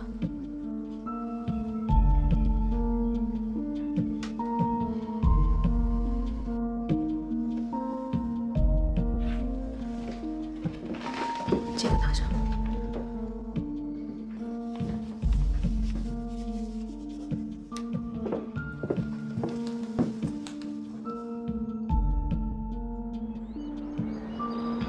要不是为了经常来看看我，我才懒得忍气吞声受这家伙嫌弃。什么人嘛，简直一流氓，什么话都说得出来。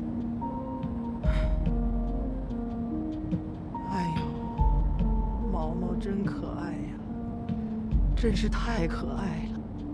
哎，光耀啊，你抱着孩子的时候，你有没有一种感觉？感觉就像是自己身上掉下来的一块肉啊。那倒没有，这是你们女人的感觉。不过你说奇怪不奇怪？我一抱他呀，就感觉这心像化了似的，感觉有我这儿子，我能做任何事情。所以呀，我们一定要争取能常常看毛毛。我恨不得天天都能抱着他。未来等孩子大了，咱要回抚养权啊。我的儿子嘛，当然该我养活。你为什么让他们进来？不是说好了不许他们来吗？我也不知道他们会来呀。今天小管请假，我一个手抱着孩子，一个手接电话，门一开他们就进来了。你给谁打电话？芳芳，他们进来了，你不会把他们赶出去吗？你说话呀！我刚进来的时候啊，刘光耀坐在我坐的沙发上，抱着毛毛，他跟我说话的时候就像一个老师在教训学生，他凭什么？他没把我放在眼里，你也没把我放在眼里。毛家明讲点道理好不好？今天当着老太太的面，我该说的都说了，你又不是没听到。说这些有用吗？他们今天不是照样还来了？除了今天，他们还来过是吗？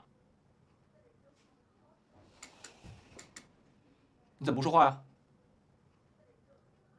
你想怎么样，小强？我想跟你好好过。那你就回答我刚的问题。前2天老太太是来过一次，刘光耀没来，我当时就挺不高兴的，他没坐几分钟就走了。哎，我发现一个问题，你是不是有什么事能瞒着我就瞒着我？你躲得过初一，躲得了15吗？今天我要是不回来，你这事还想瞒着我是不是？不是。你说话能有点底气吗？我们俩别吵了好不好？不好。我现在终于明白你为什么让芳芳来试探我了。你心里面早就有主意了，你想死灰复燃，你想让他父子相认。包家明，你说这话太无聊了。我无聊吗？无聊。我今天进门的时候，我看你们3个人一家3口其乐融融的样子，我什么感受？明明屋子里是4口人。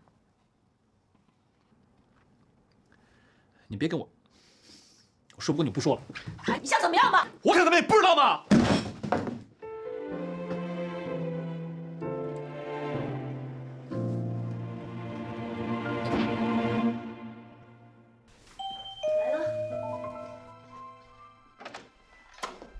呀，周律师。你好，兰心，刘总约我来这儿谈点事儿。哦，他出去了，还没回来呢。哟，可能是我来早了。没关系，没关系，快请进。好。最近忙吗，周律师？忙。如果连咱们律师都闲得没饭吃了，要么呀，就是这个社会真正的和谐了，要么呢，可就是这个世界彻底乱套了。您说的对，请坐，我去给您倒杯水啊。啊，谢谢。不客气。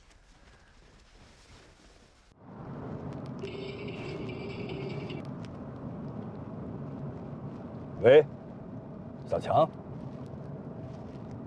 现在？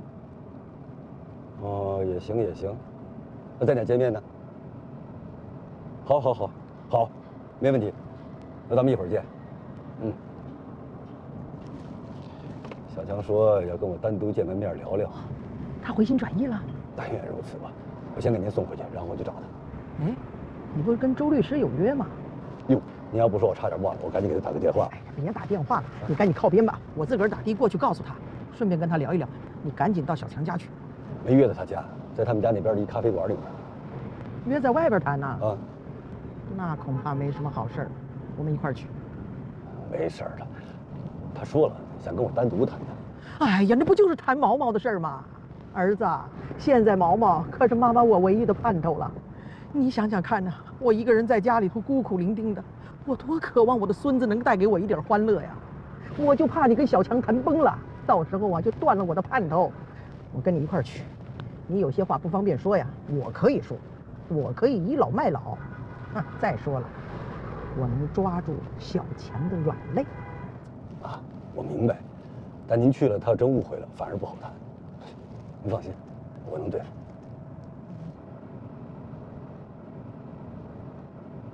不好意思啊，周律师，我们家老刘平时很守时的。没事儿，我可以等他的。你说他知道你来，还非要出去，也不知道和老太太去哪儿转了。是不是去于小强家了？是吗？您怎么知道的？他今天约我来，就是要谈谈他想争取儿子抚养权的事儿。我呢，让他先去探探对方的口风。我们家老刘是有这个权利的呀。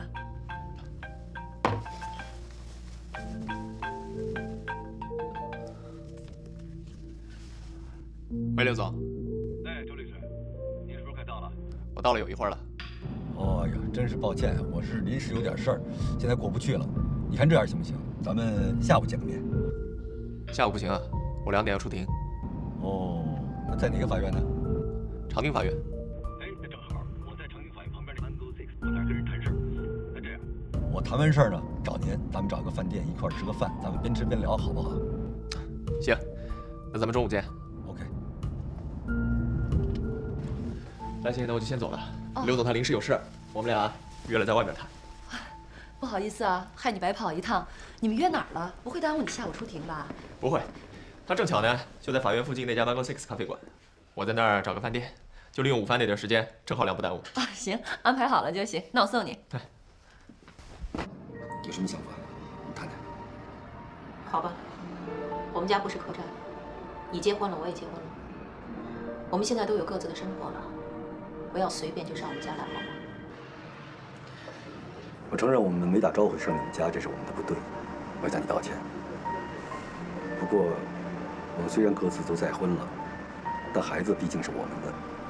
我觉得你让我妈妈不去看孩子，这不对。我觉得我们没错。你们没有错，江明跟我吵架也没有错。你们不能只考虑你们自己的感受，我现在日子没法过了。所以麻烦你转告你妈，以后不要再上我们家来了。这也是我今天约你谈的意思。你这话说的有点没道理。那我妈是孩子的奶奶，那奶奶看看孙子，这是天经地义的吧？你再说我毕竟是孩子的亲生父亲。你不能把我这个亲生父亲拒之门外吧？你不可能让我和孩子一辈子不相认吧？于小强，你做得到吗？我做得到。我们俩结婚7年，因为你在外面有了别的女人，我们俩分开。因为你跟你妈不承认我肚子里的孩子，我们俩离了婚，所以我觉得我应该做到。我明白，你心里一直没原谅我，你可以一辈子都不原谅我，那是我犯的错，我来承担。但我今天不想跟你谈这个，我想跟你谈谈我的感受。毕竟我们是那么多年的夫妻，有些话我好像只能跟你说。当我抱着孩子的时候，我活这么大，我第一次知道什么叫血缘关系，第一次知道什么叫骨肉相连的感觉，我有点感动。晚了，你知道吗？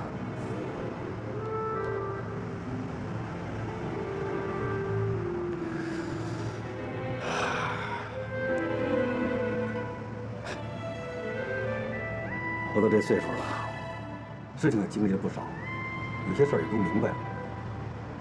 别的不说，咱就说这血缘关系，这东西它割舍不了，所以我请求你，能让我们看看我们的孩子，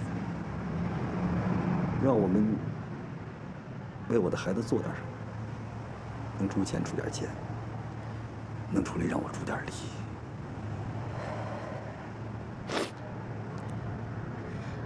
我也不是一个不讲道理的人，血浓于水，我也无法改变。我们俩今天是来解决问题的，彼此都让一步。你看这样行吗？我答应你们，1个月来看一次孩子，时间地点我来定，绝不会是在我家里，可以吗？